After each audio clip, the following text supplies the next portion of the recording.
Oh, hello and welcome to What We Talk About, Jamie Jakes. I am him, and I am here with Paxton Bailey, Miles France. We're watching the game. Jalen Hurts drops back to pass, throws over the middle. Caught for a first down, breaks one tackle. A.J. Brown. We are here to watch Monday Night Football. It's a live stream watch party. I'm here with my buddies. It is 10:55 on the clock, getting back a little bit late today. Had some traffic all around town. Glad you guys made it. I appreciate y'all making the journey.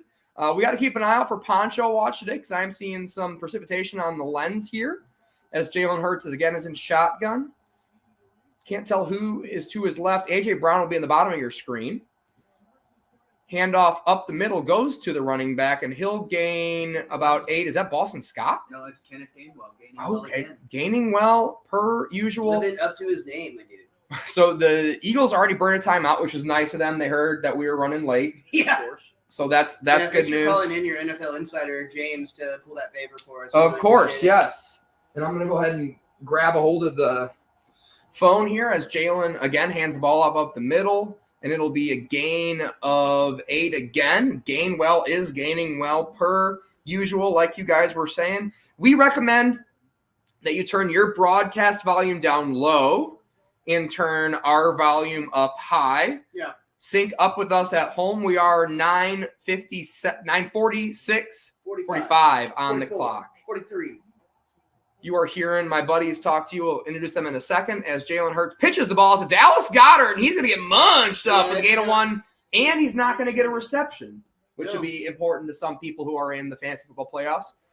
Sitting to my immediate left, at Mr. Most Days Off, Miles Francis. Thank you for coming, buddy. Yeah, man, stoked to be here. It's going to be an interesting game. We got what was the best team in the NFL for a while on a 2-game losing streak coming into Seattle in not ideal circumstances because their leader, homeboy, Jalen Hurts, not having a good day with his tum-tum. He is having some tummy issues. We were talking about that off camera just a second ago. Jalen Hurts alone in the backfield, not having any tummy issues so far.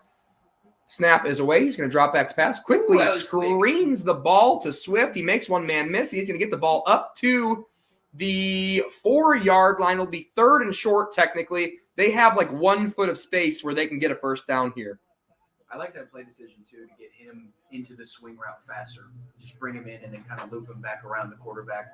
Yeah, the pre-snap motion, that I guess Miami and a couple other teams have probably really taken the league by storm. And whoa, they can't hear us at home. I'm much louder than Paxton. Go figure. Let me check the levels here. I am producing the podcast as well.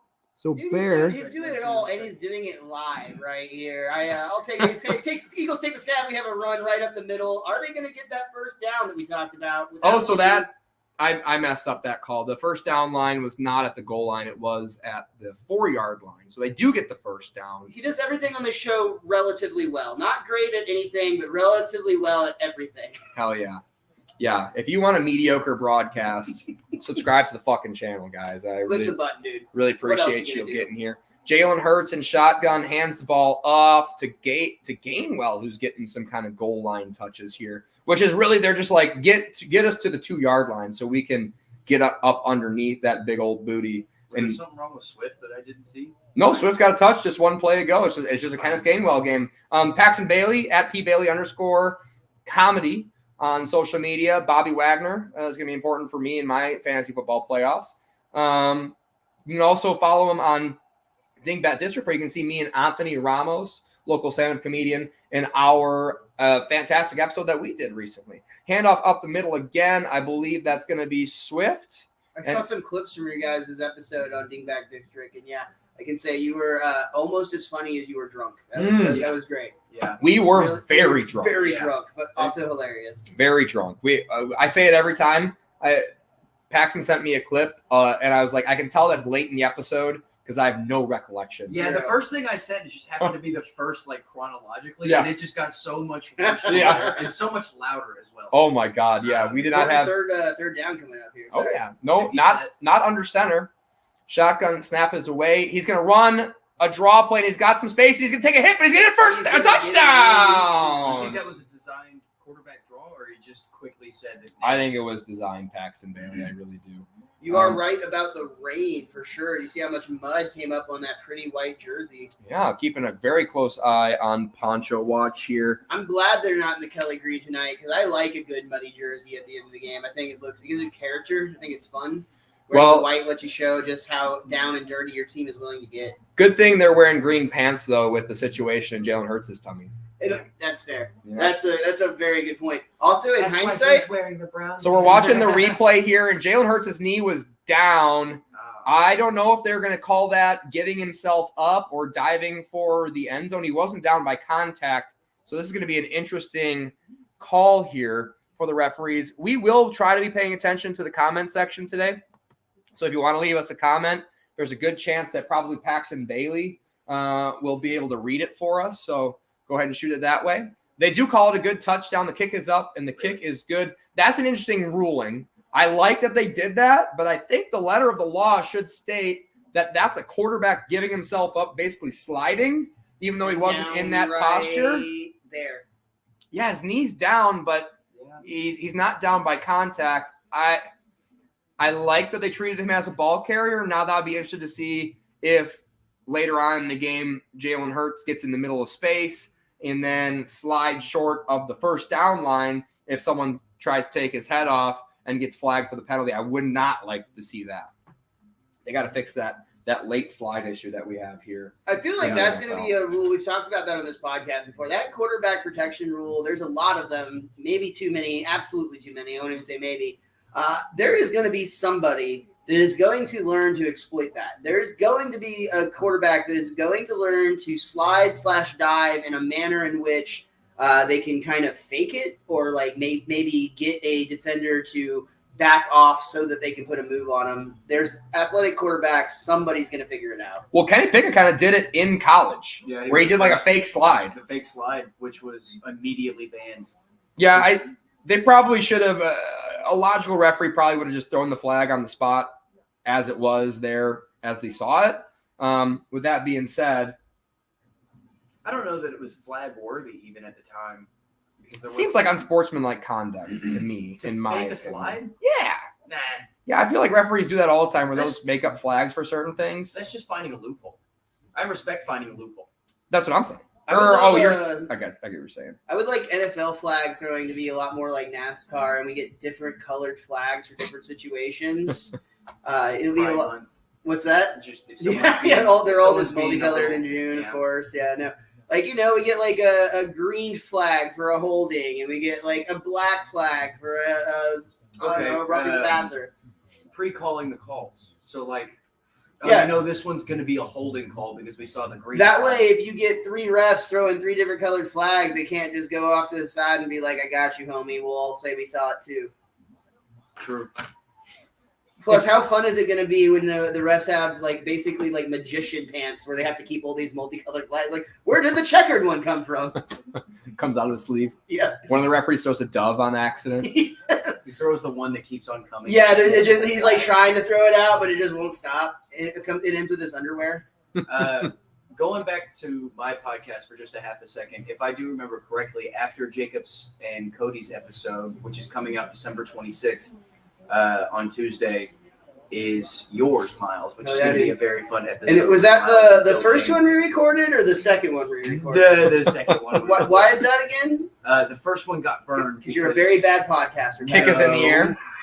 Keep going. You can keep going. This is going to go to the end zone. Touchback. It's not because I'm a bad podcaster. It's because the person that was replaced, not even replaced, because it's not as harsh, was a bad producer. He just decided when I told him, hey, you need to edit out this stuff, like these markers, he just said, hey, I didn't. And I said, well, I drove 45 minutes to come get these, and you didn't do anything, and I can't. Drove 45 minutes to go get data from somebody. Which in 2023 this happened, everybody. Just so you know, this podcast doesn't exist in the early 1990s. He didn't compress them well, so I had to get them by flash drive. Yeah. And also tell him he was fired. If I didn't compress them well, I mean he didn't do anything. Didn't do anything whatsoever. And he didn't tell me till I got there. So Drew Lock is getting the start here. Paid for that service too, right, Paxton? No. He was getting paid. He did not get paid that day. Okay. So, all right.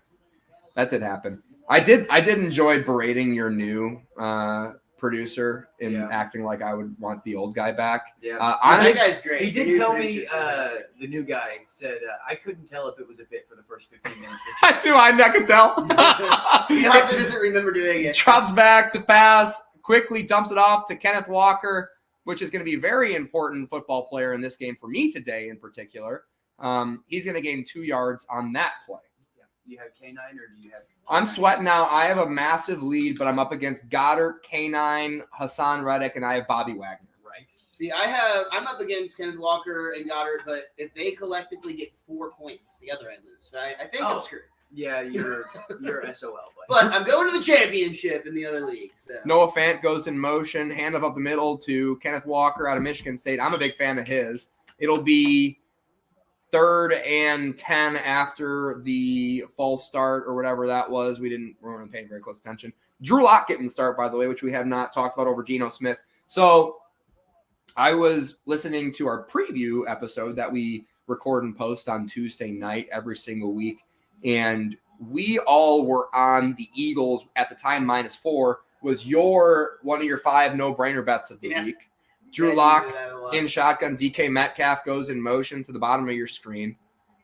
Drew Lock snap is away. He drops back to pass. Throws it quickly to DK Metcalf. He catches it, but short of the first down. And they're going to have a decision to make. It's going to be a long 4th and 1. It's going to be a yard and a half for a first down. And they're going to have to punt. 29 seconds on the play clock here. Do you like the punt? I do. I would punt it here. I would punt it here as much as I would like to, the Eagles march down the field, give your defense a chance to get the stop. Because how many times have we seen a team march down the field on their first drive and then proceed to score like 8 more points the rest of the game? Sure. Sometimes that just happens when it's scripted well. The punt is up in the air.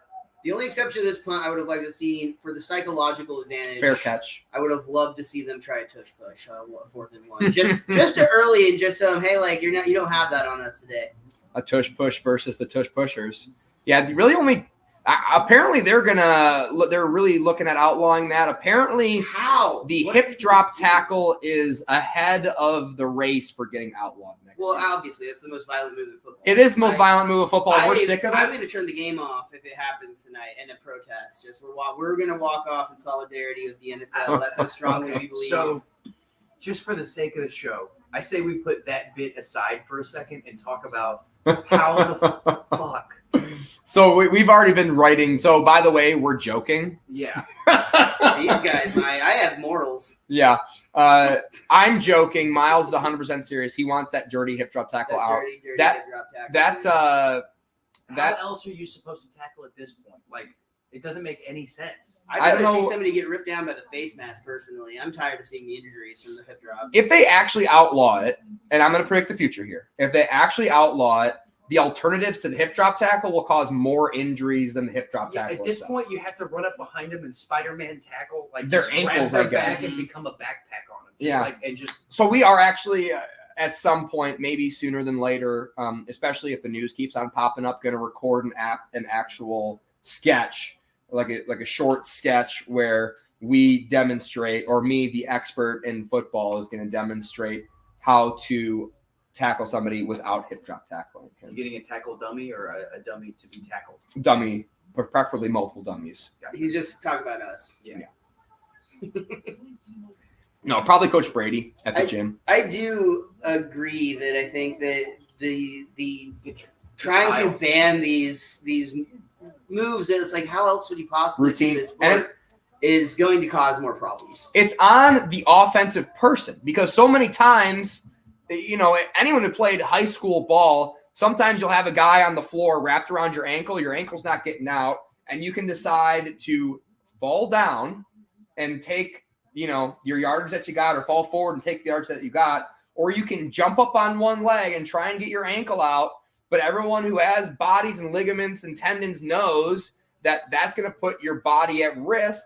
And so many times with the hip drop tackle, like we saw in the clip with Travis Kelce, it's fucking Travis Kelce, and you can't tackle the guy in any other fashion without getting dragged down the field. You can't just level Kelce. Kelce can, at any time he wants to safely fall to the ground. Unlike the horse collar tackle, which there's no safe way to fall efficiently when you're getting horse collar. That's a different setup.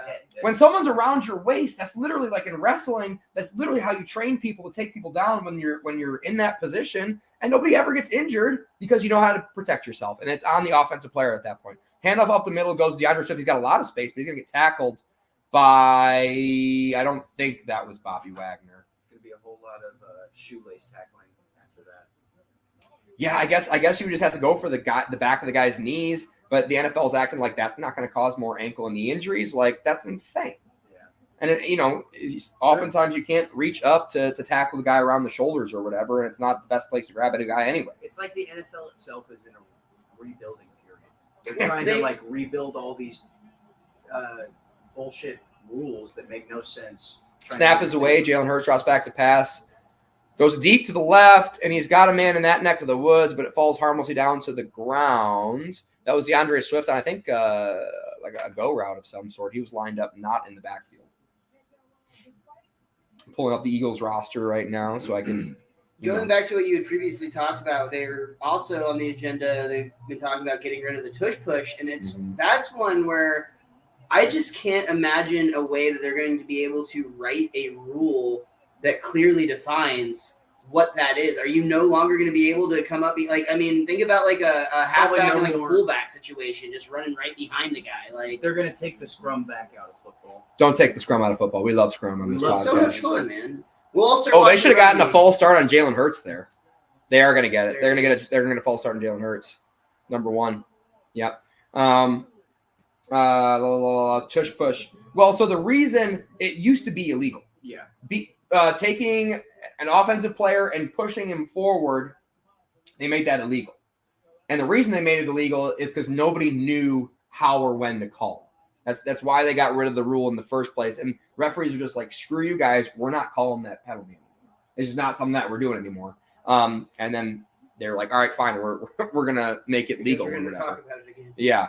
And now here we are again. And you would take away awesome plays like the Cowboys play from snap is away. Jalen Hurts drops back to pass, throws it up over the middle to Dallas Goedert, and he's going to drop it after getting hit by Diggs. It was like week 4 where he pulled the fake.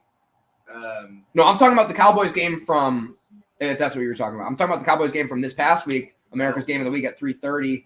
Everyone forgot about the play because the rest of the game was rather boring. Wait. That was the play where number 4 ran it, right? It was a run play, and he got caught up, and he just got shoved forward for 12 yards. It'll be the clip for tomorrow. Right. Yeah. I can't remember who was carrying the ball. I'm guessing it's number 4 Rico on the Dallas. Oh, it was on the Cowboys. Got it. Punt is up in the air. No, it was the Beals. It might have been. It was James Cook. It was James Cook. 100% James Cook. Yeah, it was James number Cook. 4 all day. That's the only play they ran. Pretty darn good punt. Oh, that's what you meant by 4. Yeah. I was thinking Dak. Yeah. No. Number 4 on the Bills, James Cook. 90% of that game script was him running for 4 to 8 yards. Yeah.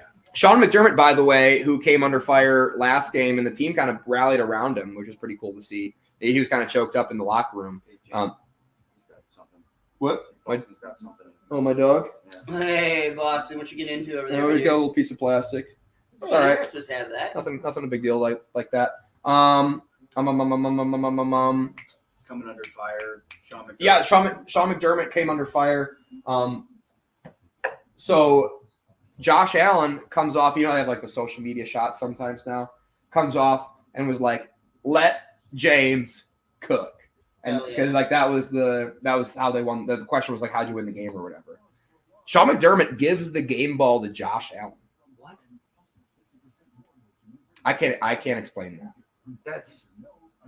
I mean, he did hand the ball to James every time he touched it, I guess. Sure did. Yeah, he was a part of all of those. He had a hat trick. He had a running back with 3 rushing touchdowns. He also I think he had 3. 3 and a receiving. He had 4 touchdowns. Oh, because he had 3 touchdowns. Because the one was like a 40-yard reception. Yeah, on like a crazy out route, a deep out. It wasn't 4; it was like 25. No. That one didn't get called a touchdown. Then he caught a receiving like in a out. He came out of the backfield for an out route, caught it over by the pylon. I'll take your word for it. Either way, James Cook, I think statistically and with your eyeballs, had a little bit better game than Josh Allen, who had a fine game, to his credit. Murdered the. He had a bounce back game from how he had been playing in the past couple, I think. He really didn't have that great of a game because I remember he was 6-7 with 77 passing yards at one point, and then he went all the way to 6-17 with 77 passing yards. Also, by the way, Josh has not been playing bad. Like the propaganda about Josh Allen, like playing bad because he's like leading the league in interceptions. At least at one point he was. I don't know if he is. Half the starting quarterbacks that started the season aren't playing anymore. Mm-hmm. So that's like half of because the replacements aren't going to come in and beat the interception record unless they throw like 12 in their first 2 games. Yeah. And they're going to get pulled anyway. Who's that guy, the MVP that came in for the Steelers? He might do it. But... Mitch Trubisky? he was on pace. Mitch is coming for him. For sure. Mitch is coming for him. Kenny Pickett might get healthy soon. Oh, dude, I don't know. It wasn't good. Wasn't good unless you're betting against the Steelers, which I think a lot of us were as well. I've gone back. I haven't totally crunched the numbers yet because I usually do that on Tuesday. I think we had a hell of a gambling episode last week, just for the record. Oh, yeah. Kenneth Walker. Jake Bobo goes into motion. And then he goes into motion again. Tyler Lockett's like, nah, bitch, you're not supposed to be on this side of the field.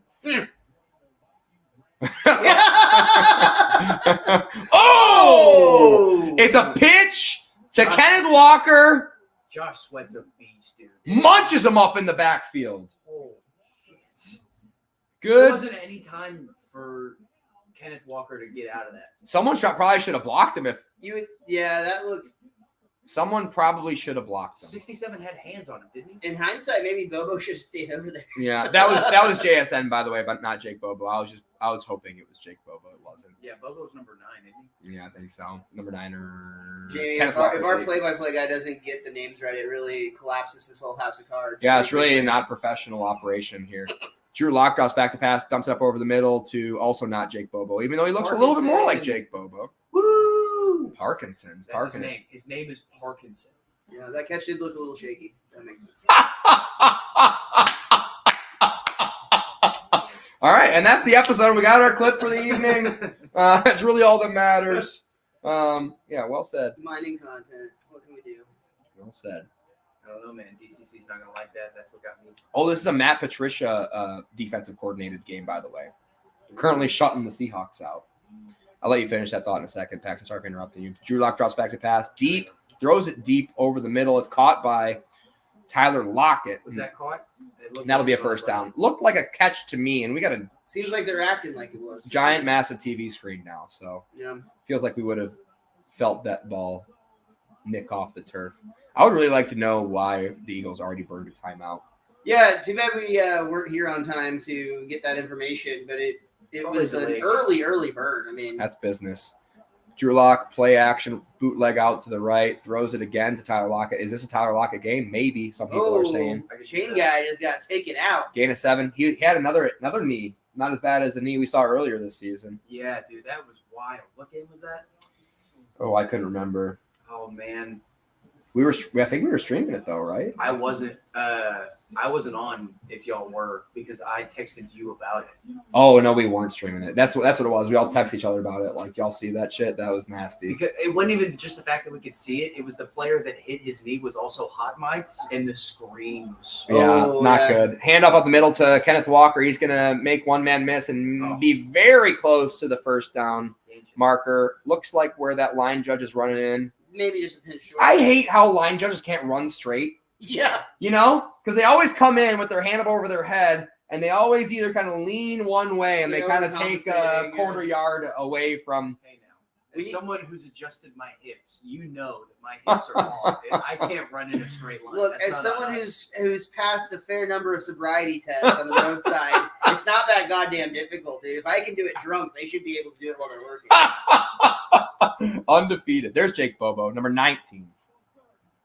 Oh boy, false start on the Seahawks. Ron White bit.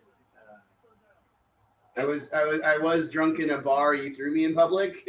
Yeah, there's that one. There's also the one where he goes into a checkpoint. Yeah. Or they were pulling over everybody who was driving on that sidewalk. That's profiling. And that's profiling. This ain't a drunk test. This is an agility test, and I'm not very goddamn agile. What an iconic special. That's all jokes from one comedy special, by the way. Yeah. Those were 3 different comedy specials. I disagree. Just kidding. Drew Lock drops back to pass, throws it up over to the right to Noah Fant, and it is incomplete and will be 4th and 6. Put him in a seatbelt, says Kevin Beard the third.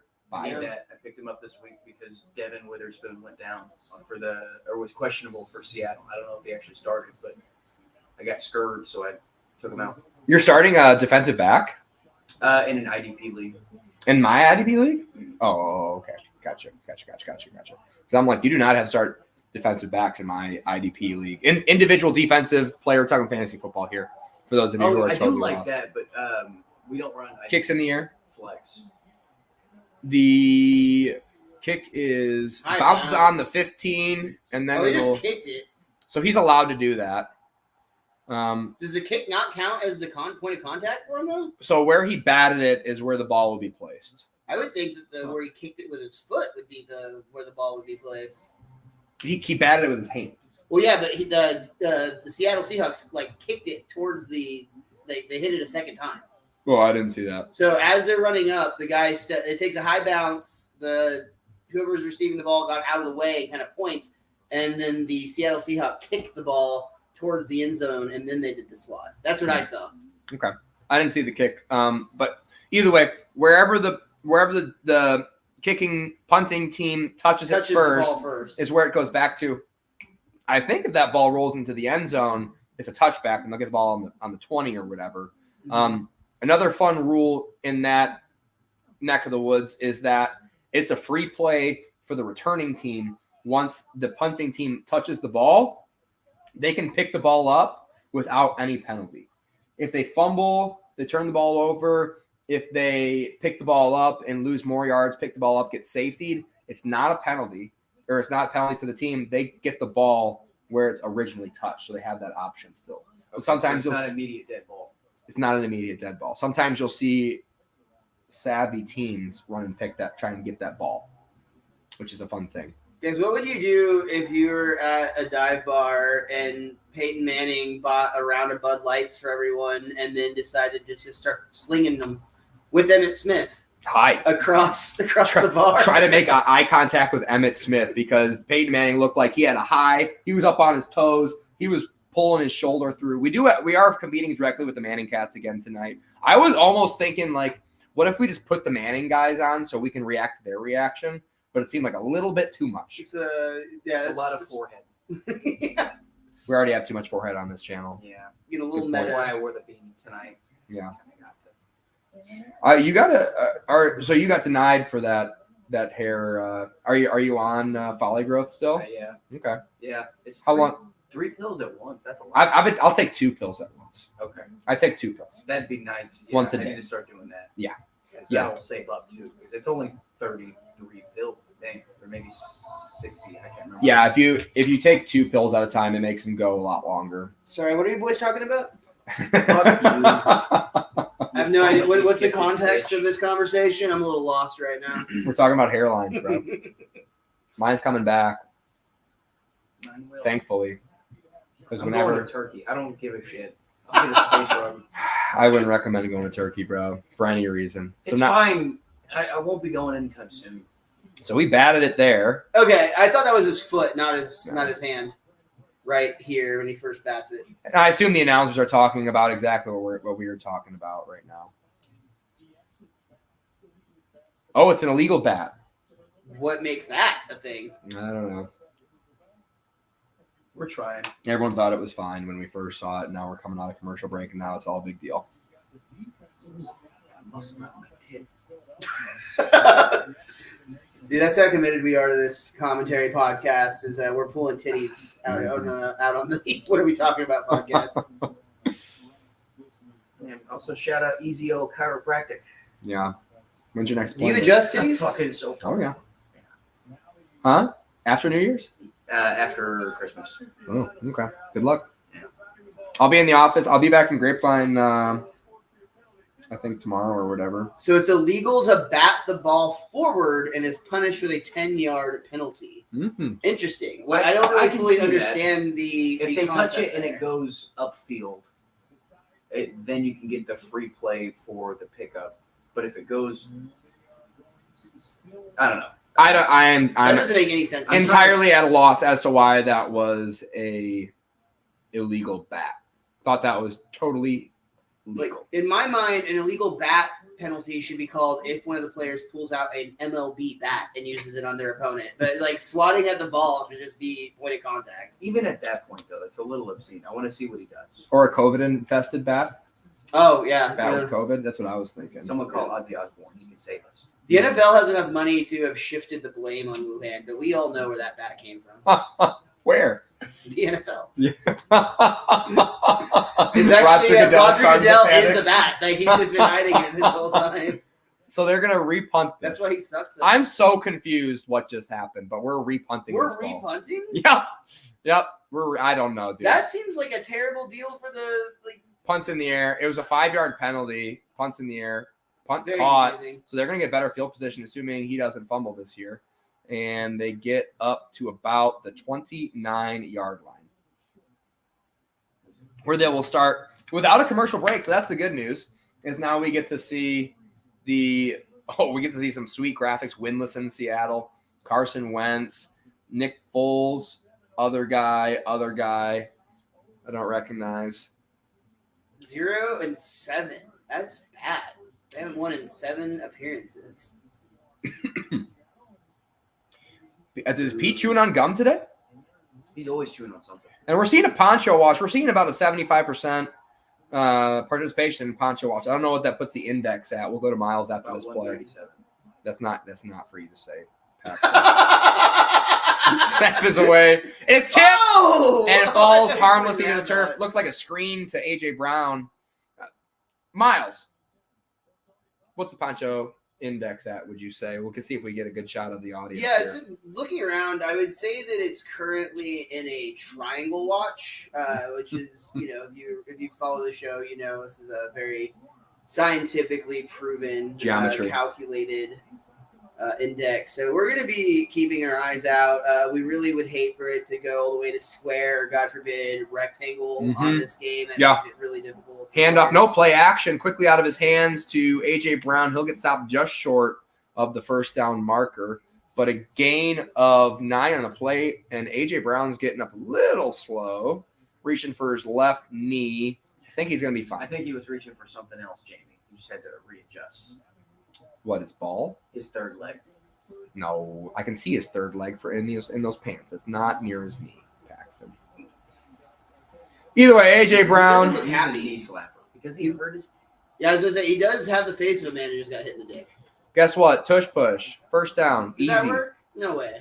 No way that Who worked. could have seen that coming? That violent, illegal play. There's a lot of statistics that will demonstrate that this Eagles team is not as good as last year's team and isn't deserving of the 10-3 record. However, how many stats take into consideration that tush push play? That tush push is huge, dude. Look at it. 59 for 64. That's crazy. That's insane. That's pretty an good. Insane amount of times to work. Handoff to DeAndre Swift this time up the middle. Bobby Wagner hasn't been involved on too many tackles today. He's in that neck of the woods, but I don't think he's going to get credit for that one. 13-22 on the clock. There's an interesting stat up earlier looking at the Eagles' defense, which is over the last few weeks the worst rated on third down conversions. Yeah. So they're not doing a good job of stopping for as good of a job as they are in converting on fourth. They're equally bad at stopping their opponents from doing the same on third. Tush push is why you get good at bear crawls. I want to do like a never mind. Handoff up the middle. Nope. Play action. Jalen Hurts keeps it, and it tricks just about everybody. He's going to get and they're going to give him the first down there, even though the ball looked like it was in his left hand. They're being very generous with his ball placement, both on the touchdown earlier and looks like this first down as well. They definitely seem to be giving some generous first downs out this game. How are you guys temperature-wise? Are you cold? Feel good. I feel good. Okay, cool. I'm cold. But maybe that's just me. I'm in shorts. And here we are. Jalen Hurts I mean, if it were warmer, I wouldn't be upset about it. in shotgun. Handoff goes up the middle to Swift again. He'll gain 5 yards on that play. You want a blanket? No, you're the one that's cold, bro. I'm comfortable. I was just saying, if you're cold, you don't have to feel bad about turning up the heat. Our heat allegedly gives Natalie a sore throat when we turn our heat on. So it'll be like 59 in the morning, and I think that's unacceptable. And yet you do it. I wonder why. That's why I just bought those house shoes, dude. Especially on my concrete floors. Mornings Bro, that's real. Jalen drops back to pass, throws it quickly out to the left. A.J. Brown again, gain of 10, first down. A few years ago, we had replaced all the carpet in my house with vinyl flooring, which love. Absolutely the right decision. Everything about it I enjoy more than the carpet. But that was an adjustment. Is like your feet the floor is just so cold in the winter.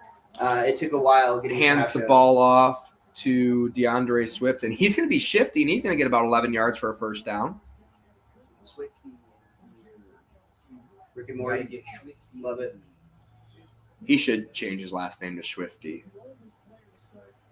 I don't know, man. When your last name is like the same as like the most popular woman in the NFL right now. Handoff up the middle to DeAndre Swift again. He'll gain about 2. Quickly under siege by the Seattle defense on that one. And I don't like how this Eagles team is taking Bobby Wagner out of the game. Just running away from him every single time.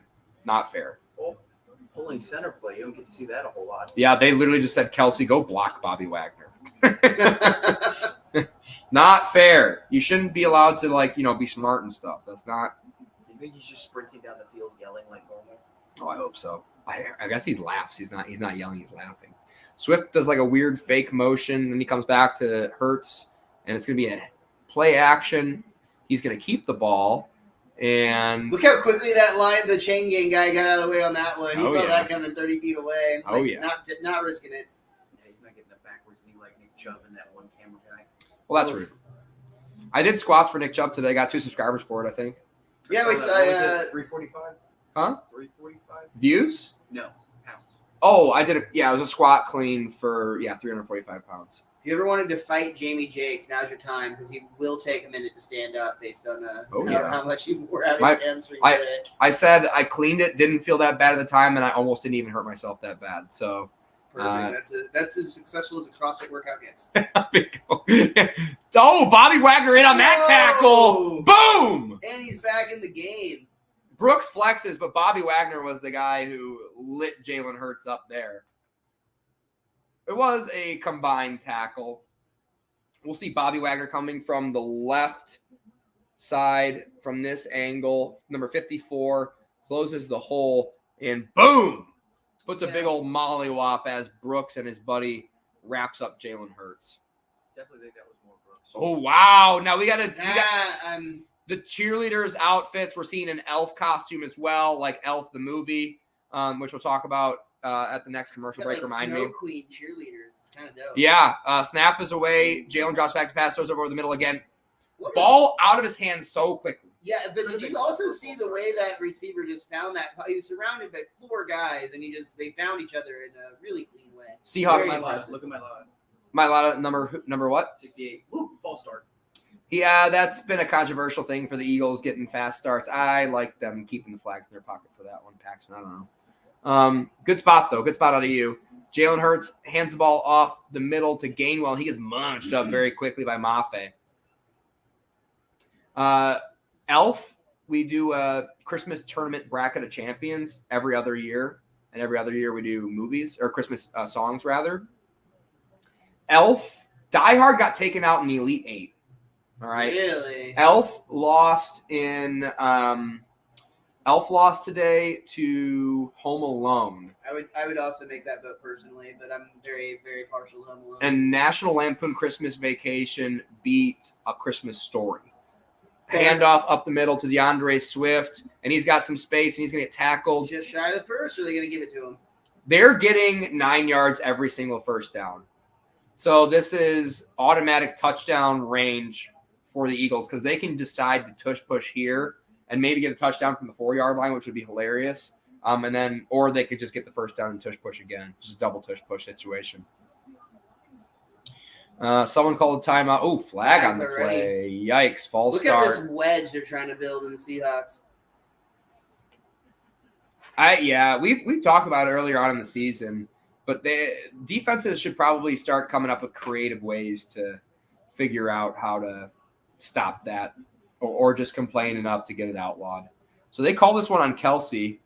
I guess he shifted a little bit there. Maybe he moved the ball in a way that we can't see from this angle that initiated the false start. But it certainly didn't look that bad. Probably something that the referees talked to Kelsey about before. He was flagged for 2 false starts earlier this season. Yeah. Not too long ago. So I think it was Eagles Cowboys. I think you're right, Paxton. And the handoff is up the middle again to Swift, who got 9 last time. Doesn't Not get this anything time. this time. I think that's Diggs again taking him down. Seahawks defense coming alive here. Jason Kelsey pretty famously does a Christmas album in Philadelphia as a fundraiser every year. Kind of hilarious. This year, it got held to the number 2 spot.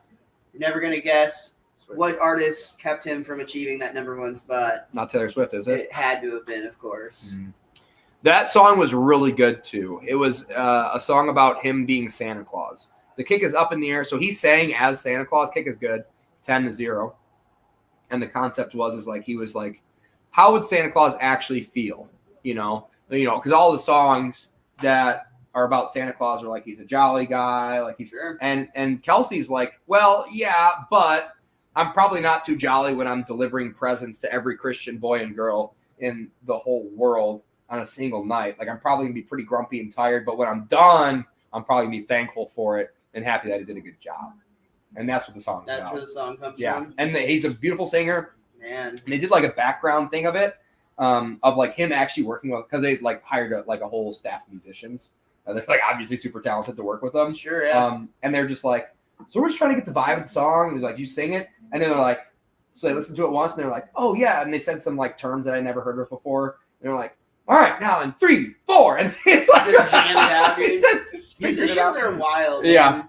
Like when you get around musicians that are like jamming, you really like realize like I'm not a musically talented person, but I'm amazed that it really feels like watching people speak a language to each other because like they just start like jamming and riffing and with no communication ever. They just like hear each other, feel each other, and vibe back and forth with each other, and it's fun to watch. Yeah, there was an episode of the Wu-Tang docuseries on Hulu where they had shown a real life thing where he had hired an orchestra because he was trying to get an orchestral background to the beat of the song he was making. That's cool. And he kept just saying words at them until he understood the vibe he was getting. And he'd just say play. And he's like darker, horror, grimy. Okay, not that grimy, nicer, but softer and meaner. And it was just this whole way that he built this one song, and just watching these orchestral people take one word notes and change the tune was really fucking cool. Yeah, that's crazy, dude. I tried to be in a band once, and I couldn't even play rhythm guitar, so here I am trying to make jokes on the internet. Yeah, dude. I'm going on year 4 of asking my parents for an electronic drum set. And I think after this Christmas where I don't get it again, I'm just going to have to make sure that's a big boy purchase I finally make. Yeah, I mean, you got the square footage for it now. Yeah, it's going in the den. Going in. Kind of hilarious that like your parents didn't buy you that like now that you're moved out. Like I would see why they didn't buy it for you while you lived there. That's what I was now, thinking. Now that you're out of the house, they're like, yeah, make as much noise as you want. We're not living next door. Yeah. I mean, I get it. It's like $650.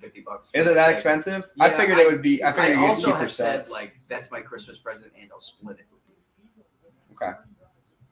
Well, the Seahawks have had 9 plays this game, which isn't great. But I think I'm doing pretty well in fantasy football with the lack of scoring so far. But what's important is the Eagles and how well they're doing in top. Top is really all that 18 minutes matters. To 6 minutes. Oh, I'm an idiot. Bobby Wagner has 4 solo tackles and 2 assists so far. He's having himself a good game. I assume that's Seems like a terrible Natalie's thing. music. I think you're just getting robbed. What's that? Welcome in. My music's loud? No, it's a professional wrestling reference. So now we're watching Jason Kelsey. Yeah, he kind of jostled the ball. I think he almost lost grip of it somehow because it's probably wet. Yeah. Just not a lot. We're still well in that triangle. We're almost down to octagon. In the poncho watch, but down to a octagon. little bit of moisture. Yeah, here down there. to octagon. Yeah, dude, I sent you guys the scale before we got here. Pay attention. No fan goes in motion. Drew Lock, play action to Kenneth Walker. He's going to throw it down deep, even though he had and it's going to be a flag. Job on the coverage there. DK, the intended receiver, feels like this is going to be a hold or pass interference on the Eagles. I didn't even think about it. I haven't looked at the clock in a while, and we had just been talking about how much the Eagles are running the ball, how much top they have. There's already almost 6 minutes left in the first half. We did get to a late start. We missed like the first 4 minutes of the game. Yeah. But still, it's been moving quickly. But it is. I mean, it's yeah. It seems like the refs probably have the under on this. It's 8:07 Central Time. Yeah. This game is flying by for sure. Drew Lock again. He does a great job lip syncing rap songs we found in his recent past. Quick out of his hands to Jackson, real close to us. Smith and Jigba. And that's really all he's good for is quick screens, design plays directly for him, which he'll get 2 or 3 yards if you need him to, or if you don't need him to. Were they like Eminem rap songs, or were they? No, it was famous. It was a famous one where he was like rapping, sitting on the sidelines of the game. He was actually winning, like Charo did. That's a reference to a podcast called Your Mom's House on YouTube that Paxton was involved in. Nope, I think he left a few keywords out when he was rapping on the side. Okay, he did the right thing. Yeah. Okay. He did a good white person, move, which is respectable, commendable, and encouraged. I would say very encouraged. Yeah. Very, very, very, very much so. Highly encouraged, especially by what are we doing? We're talking about with Jamie James. Mm-hmm. Tyler Lockett goes in motion. Lock under center. It'll be a handoff to Kenneth Walker, and he might get the first down, which will be meaningful to me because that's going to be a full point for my opponent. But I'm in, like I said, I'm in pretty decent shape as of right now. Got a 30-point cushion up against 3 players versus 1 right now. So we're doing okay. We're doing okay so far. Certainly better than when we started. Almost a half through. Did you go for a whole workout, producer? Was it good? Nice. This fanny pack? Yeah. I still have one. I just have the right one. I know. And JSN again goes into motion. It's not a design play for him. He throws it up over the middle. William Disley. Old Bill Disley on the catch. Gain of 5. It'll be... They're mouthing a little bit. I like it. Let's get into some heat like we have with the Bills and the Cowboys. The most interesting part of that game. That really was, after the first couple of drives, them getting chippy after each play. I barely started listening back to that one. I don't know if I'm going to be able to listen to that. That was a rough game to get through. I'm glad you guys were a part of it. I don't remember saying anything exceptionally funny, so it's probably fine. Yeah, you've already got a better clip this time The than real joke was the Cowboys' offense, defense, and special teams. Yeah, handoff up the middle to Kenneth Walker, and he's got a big carry for a gain of 10 or 15. Opponent. Yeah, first down on that play. Kenneth Walker coming alive. Not surprising. When you're going up against Kenneth Walker, a talented running back like that, he was disrespected by the fantasy football analyst community this offseason because they don't watch football. They just read spreadsheets. He's good at football, turns out. Zach Charbonnet not nearly on his level.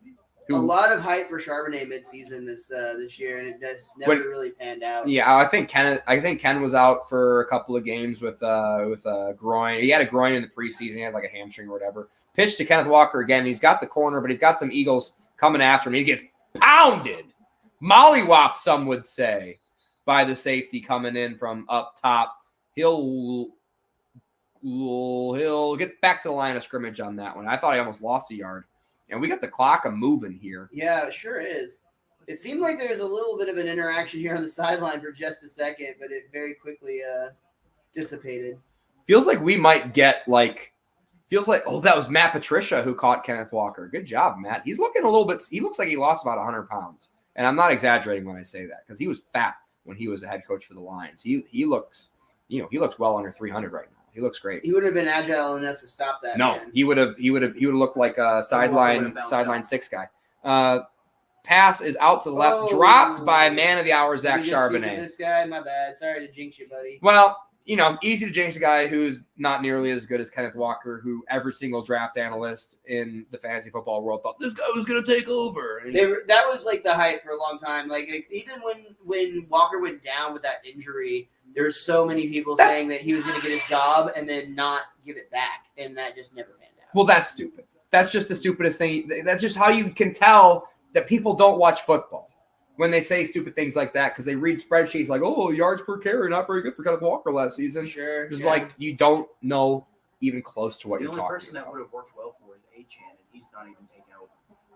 Yeah. Drops back to pass, throws it up over the middle, caught, and JSN coming alive. Don't look now. That might be his biggest play of the season. Big first down reception. That's 10, 15 times his normal game. And that'll take us to the 2-minute warning here. Good. Yeah, both quarterbacks doing a great job this game of getting the ball out of their hands quickly and kind of wisely so. Both defenses tend to put a little bit of pressure on the opposing quarterback here and there. Mm-hmm. Already to the 2-minute warning here in Seattle, boys. This was almost an hour first half. We might get a good 5-minute commercial break here. Yeah, there's going to be a lot of timeouts in the last 6 minutes. Yeah, and there's going to be probably a touchdown scored, and then close game, by the way, if the Seahawks can at least get 3 out of this drive here. I know the Eagles are favored on this, but I don't recall it being by very much. So you recommended it at 4 was your best bet, or was your lock? One of my no-brainers. One of my which I'm known for not thinking, so that works. So James predicted the line would move to 5, and he said the line would move to 5 when Geno Smith was declared active for the game. Geno Smith not active for the game. Line did move to 5, however. Interesting. So he was half right. Yeah, weirdly kind of half right. Not sure why the line moved in the direct. Or wait, no, that would make him right. Never mind. I'm an idiot. I'm a dumb idiot. Or no, no, I'm not a dumb idiot. So James said the line was going to move in the opposite direction when Geno Smith was declared active. I was right in the podcast because I said, I think this line is already accounting for Geno Smith starting, which is what happened. Because when they called Geno not there, line moved to 5. Yeah. So I'm right, it turns out, now that I think about it. Yeah. Sometimes that happens. Me being right, that is. Occasionally. Mostly in best ball fantasy football, but sometimes outside of best ball fantasy football. Sometimes. Almost never, but sometimes. Aaron Jones is back this week. We saw an Aaron Jones commercial. Packers still lost. I almost brought it up earlier, but it really does feel like the more rule changes they make, we're watching a flag football commercial right now, and it feels like they're almost trying to prep their players, their stars right now to just dominate the Olympics when that goes live. They're like, we're going to make all these rules where you can't hit each other, so you're going to have to get used to grabbing at straws. It's not even positive. It's just the fact that if America's flag football team loses, it's a huge negative. Oh, we'd be embarrassed. Could you imagine Micah Parsons starting? Are you out of your mind? You put Mike Parsons at quarterback and have us just goofing around. It would be over. It would be done. It would there's most countries don't know how to throw a spiral yet. There are countries who have figured out how to kick balls and stuff like Australia. I don't know, man. They've got a pretty good Italian. Snap is away up the middle. Hand off to Charbonnet. He's going to get 2.5 yards. He was born in America, though, pal. Show some damn respect. But that's exactly the story that Italy would love to hear. I would honestly, now that you double down, I would love to see Tommy up against Patrick Mahomes in the championship of the Olympics. He denies us and goes straight over to Italy. Yeah, no, that's what I want to see. These are my boys. Yeah, yeah. I don't know who else he would be throwing the ball to. I don't know, but hey, a couple Cecils. Tommy, I would sign off on his Tommy DeVito's whatever exemption to go play for His dad owns a plumbing company. That's all he'll have to demonstrate when he applies for the Italy whatever transfer, however it works in the Olympics. Oh, he's just got to show a picture of his dad. That's what I'm saying. I think he just has to make him a really convincing lasagna. Like, as long as he's got the right meat to cheese ratio, they're going to be like, yeah, he's good. I love what you did with the red. Yeah, the flag football thing is going to get really interesting real fast. I'm curious what countries that are historically known for cheating their asses off during the Olympics, like, China, Russians, etc. I'm curious to see what they're currently working up to prepare for the flag football games here in a few years. They never heard about Tom Brady's Deflategate, and they're going to try that. That's We're going to catch him. We're going to catch him instantly. From what I understand, I think the Canadians are pretty good. I think the Canadians and the Mexicans are pretty good at flag football. I think the Mexican girls won the flag football world championship this year over our girls. The boys won. The boys took it home, but I mean, that kind of makes sense. The United States is going to have the biggest advantage in men's flag football because we have the world's greatest football players playing in the only national football league that happens to take place in one country. And if anyone's a star athlete out of the country, we'll go get them and make them play football. Yeah. If there's talent, they'll get a green card. They're going to be here. Yeah, I think there's a few players of African descent. But they tend to be like the interior linemen, defensive and offensive. I can't think of any skill position guys like corner, which I assume is really what moves the football in flag football are your special or your skill position players. Yeah, I mean it's going to be 7-on-7. I'm guessing. You're also right to say Micah would be a quarterback because he wouldn't be really out there playing tight. Micah would be hilarious. He'd be playing middle linebacker, and when flip flopped, he'd be the quarterback on offense. If it's like, could you imagine Drew Lock drops back to pass quickly out of his hands again to DK and it gets broken up. On that. Fired again. Rookie for Philly. Pass breakup number 2 of the game, I believe, if I'm keeping track correctly. I believe so. Quiet game for Metcalf so far, which is not what you want to see if you are the Seattle Seahawks. Really a quiet game from everyone in Seattle. They haven't scored yet, but that's because Matt Patricia is so awesome, He's just – talk about defensive coordinator of the year, Matt Patricia. That's what I'd pick. Bobo goes in motion. Joins the trio at the top of the screen. The pass is to the other rookie, JSN. And like I said, whenever you need 3 yards. JSN's got you, dude. JSN's got you. Even if it's 3rd and 12, dump it out to JSN. He'll get you a closer field goal. That's what he's there for. We got a timeout called here by the Eagles. Their last timeout of the game. So they're going to force a field goal here, and they're going to give Jalen Hurts a chance to move the ball up the field rather efficiently, or throw a garbage time interception to, I don't know, Bobby Wagner. That would be cool. Yeah, I mean, if it has to go to somebody. Yeah, why not, is what I'm saying. Because it won't. Around this time last year, Bobby Wagner had himself a game, including a pick 6, that literally won me a playoff game. Nice. Yeah. That was last year. That was last year. This is this year, and he's playing better this year than he was last year. So he definitely is. He definitely is. He was playing for the Rams last year. The Rams weren't using him right. Back on the Seahawks, back home. Came back home. Pete said, "Come back home, Bobby." Bobby said, "Okay, as long as you pay me." Charbonnet goes in motion. Motion again. Hard count from Locke. Metcalf goes in motion. The Eagles follow him, indicating that they are in man coverage here. Who's our man beaters on the field? I guess just DK. And just a fake hard count anyway.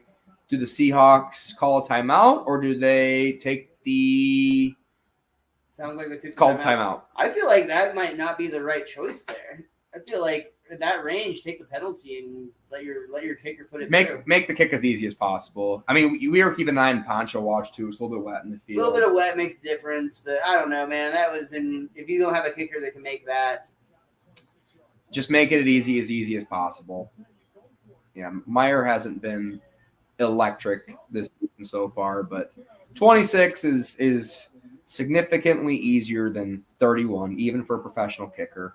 I say just let him get the easiest kick possible, and you're not going to use that timeout anyway, right? There's minute 45 left. Kick is up and kick is good. Almost got tipped at the line.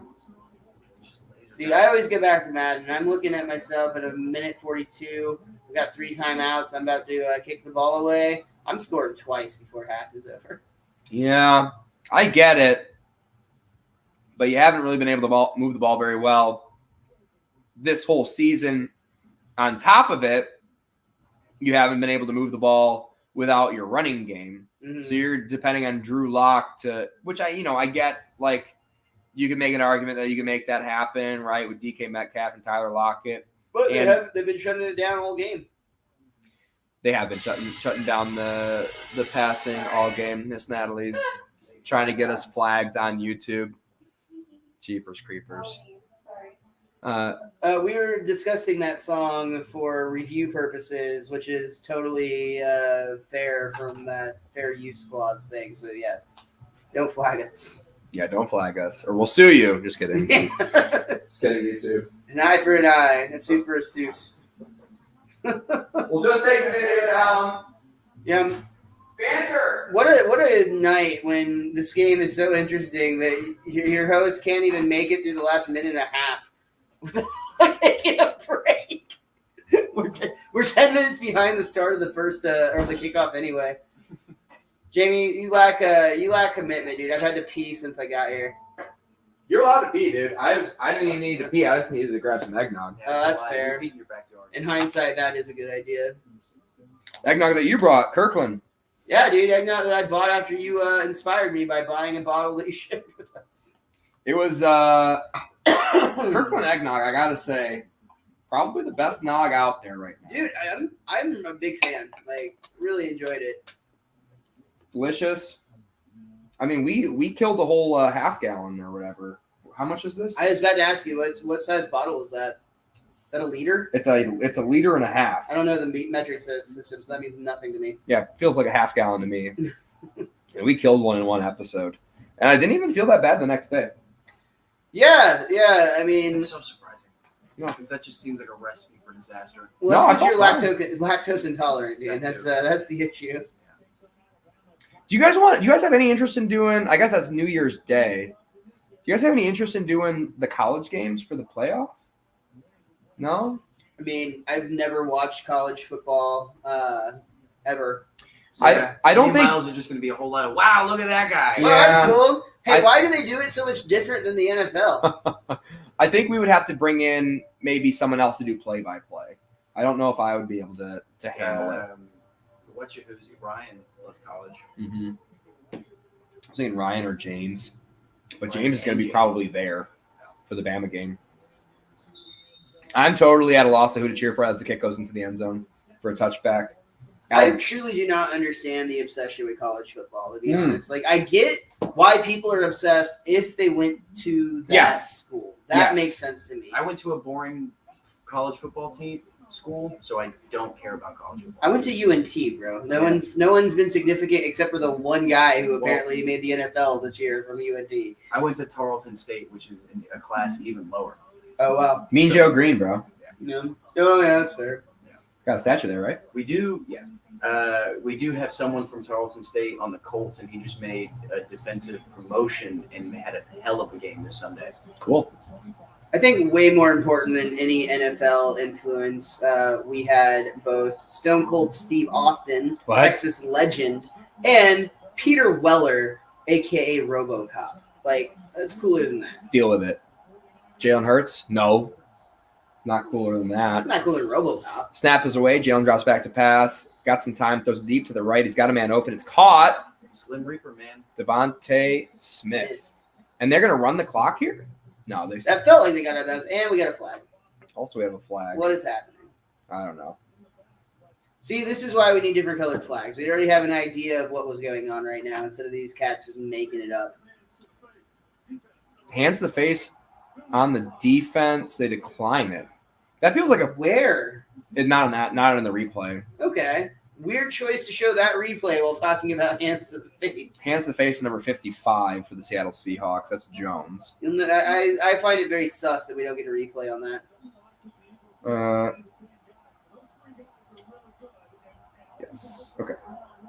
Jalen Hurts rolls out to the left, throws the ball away into the stands, and it will be 2nd and 10. The clock will stop.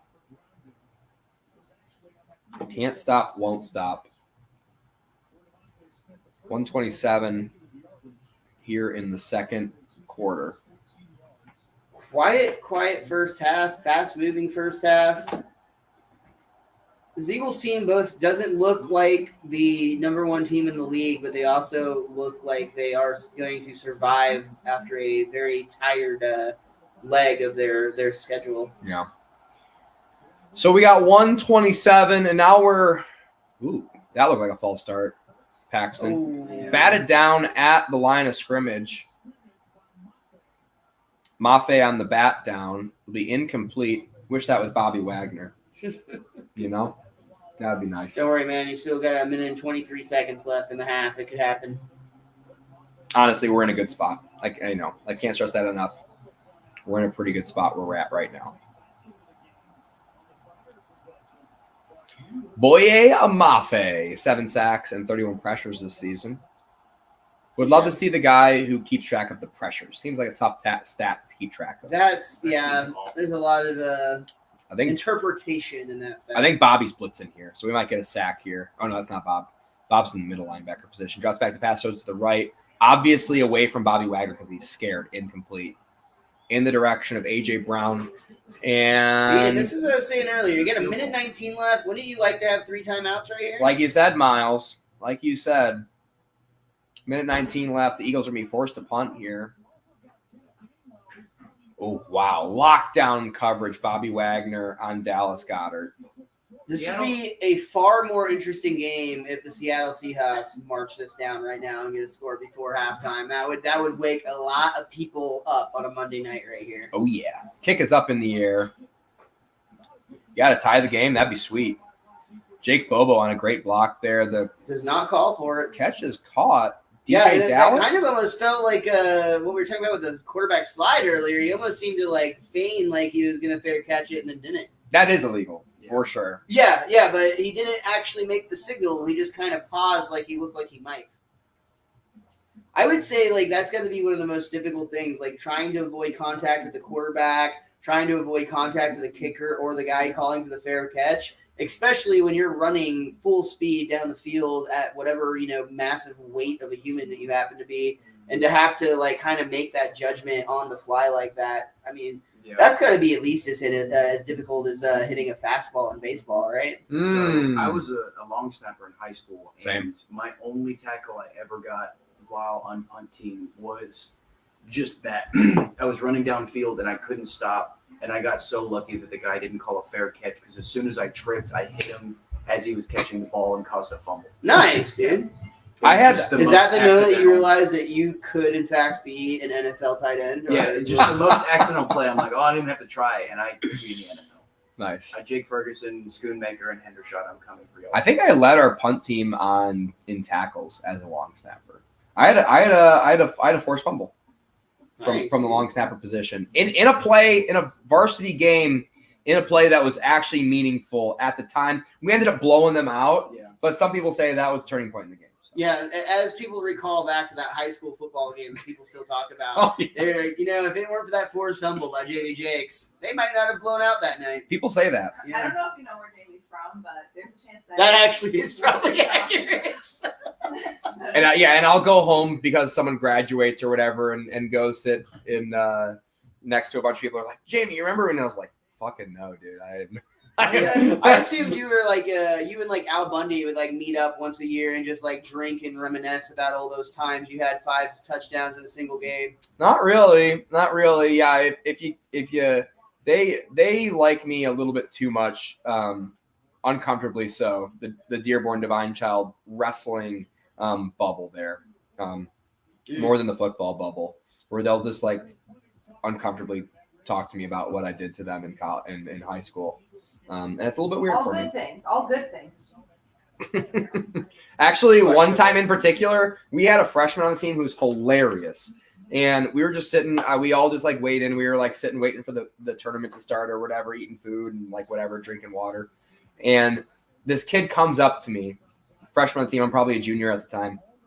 He goes, "Jamie, will you punch me in the face?" And I think he tried this to about every other wrestler on the team. And everyone's like, "No, what are you talking about?" And I just punch him in the face. Yeah, And he's like, and he came up to me after graduation, drops back to pass, throws up over the middle quickly, out of his hands again, taken down, gain of 5, clock will run unless they call a timeout. You did all that?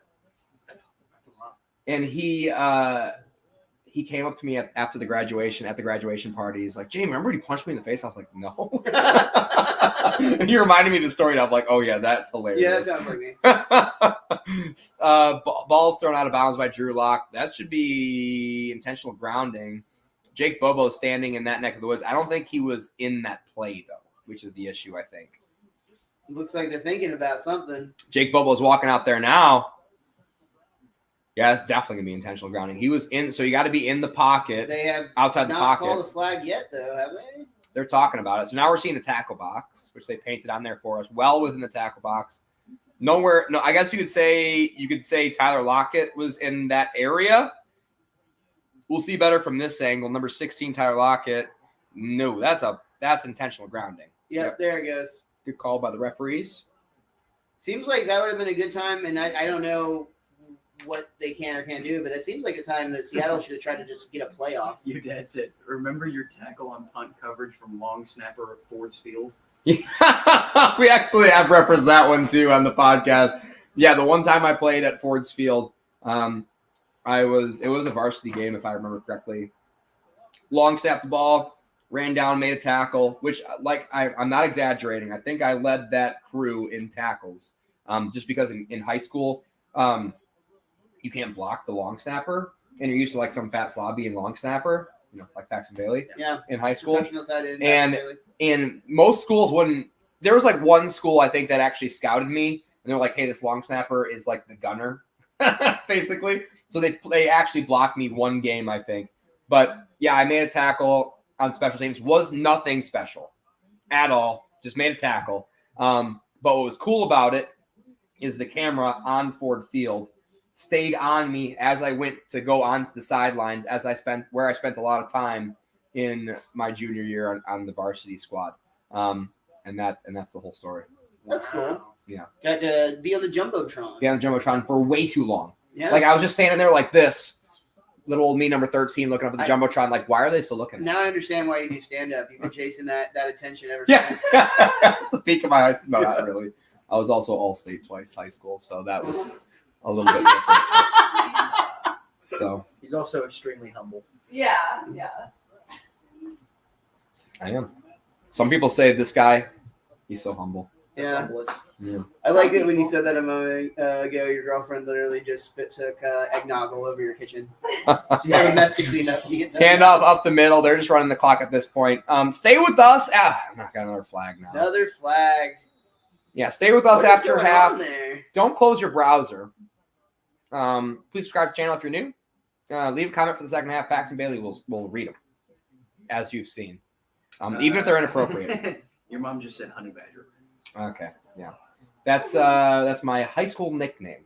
Oh yeah. Yeah. Honey badger don't go with fuck. Yeah. She wouldn't let me get I wanted to get in high school. I wanted to get a tattoo of a zombie honey badger because I think that would be like the most ruthless creature you could ever think of. Like a creature that doesn't care the most would be a honey badger who's also a zombie. She wouldn't let me get it. Hey man, she did right by you. Think about who else you know has zombified animals tattooed on his body. I would have to guess Ivory. Noah Sharp Roberts. Oh no! I think you're both technically right. Yeah, I mean that was actually a really good guess. I can't say no. Punt is up in the air, and it's going to be caught and returned. 30 seconds left. I mean, the return's going to determine what's going to happen next, and he's going to be taken down around the 31-yard line. Eagles have 0 timeouts. 27 seconds left. So, That really felt like such a letdown on the Seattle side. They had such an opportunity to do something. And that's why they just called the shut down. timeout there, Miles, because they can't move the fucking That's football. it. Like, we don't want to have to. We don't want these.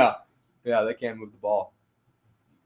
We're looking at last repeat championship was the Eagles, so we're maybe considering this a second chance. But if you talk to guys who read spreadsheets, the Eagles are hopeless. They have no chance of making the Super Bowl. No chance. That's what I said. Eagles are Are those the same currently people that are still talking about your high school football career? no, because that's me. Jalen Hurts in shotgun, drops back to pass. He's looking deep, and he's going to throw substantially deep downfield to Dallas Goedert, incomplete, which is pretty good for me.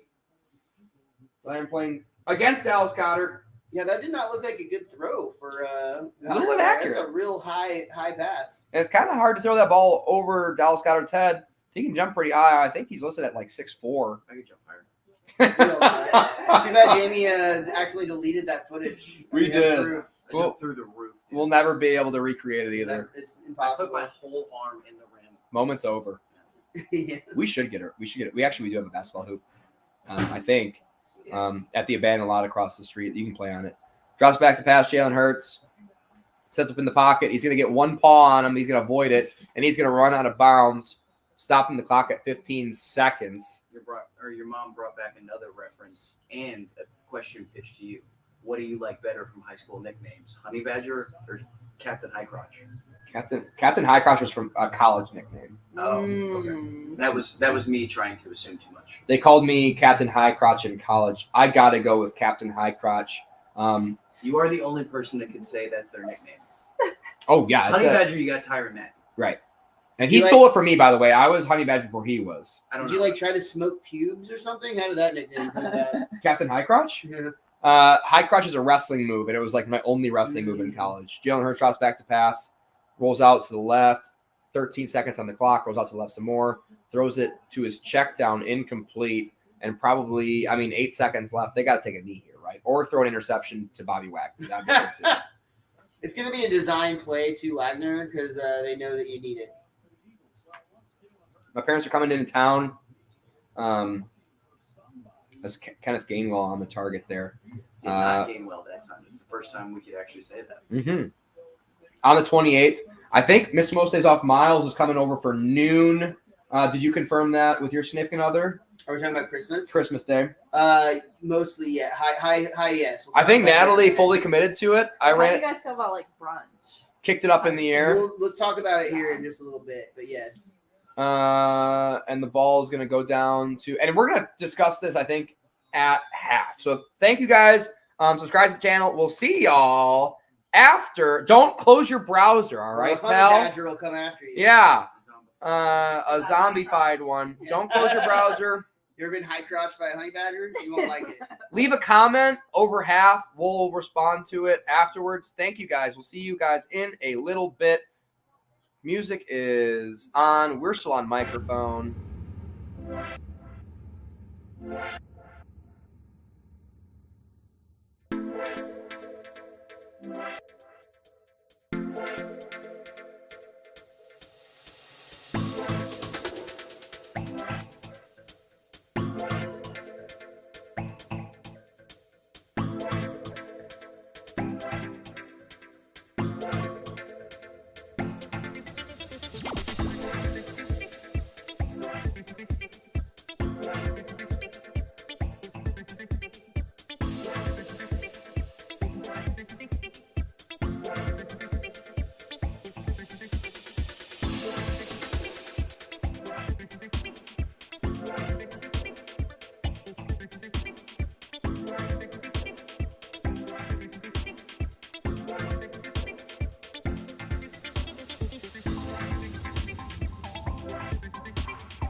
Oh, hello and welcome back to the live watch party here on What Are We Talking About with Jamie and Jakes on YouTube. We are watching ESPN as the Philadelphia Eagles take on Seattle Seahawks.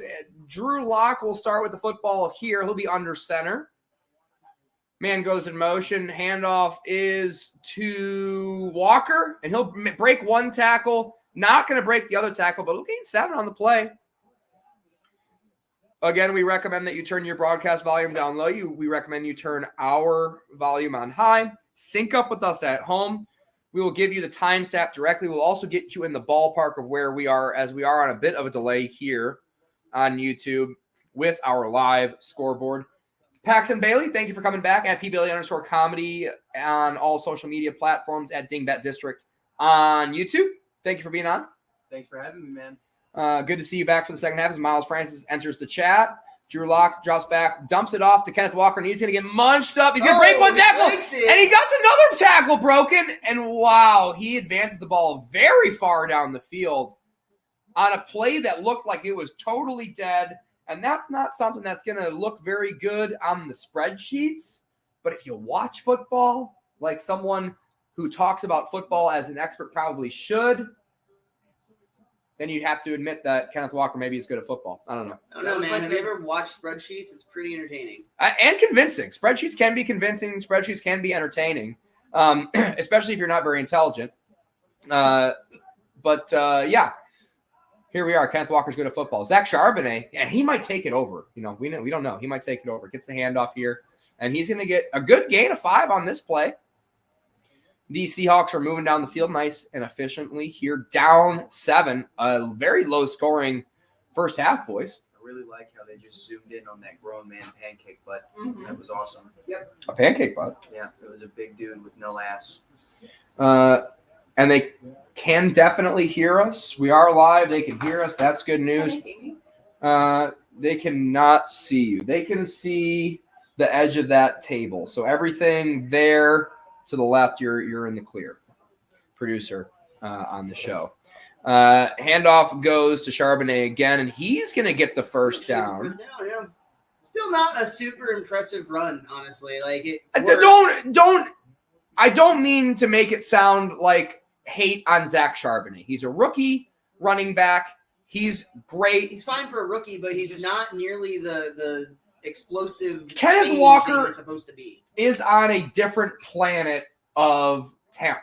And It was literally overhyped. Everyone talked about Charbonnet like he was going to come in and be this golden boy. I think they just It like was his getting game, about dude. Kenneth It's fun Walker, to say. like, it was because of the spreadsheets, dude. It was because of the spreadsheets. I swear to God, it was because of the spreadsheets. Dude, put your pinky out right now and say Charbonnet. It's a nice feeling. Oh, Jake Bobo sighting. Jake Bobo drink.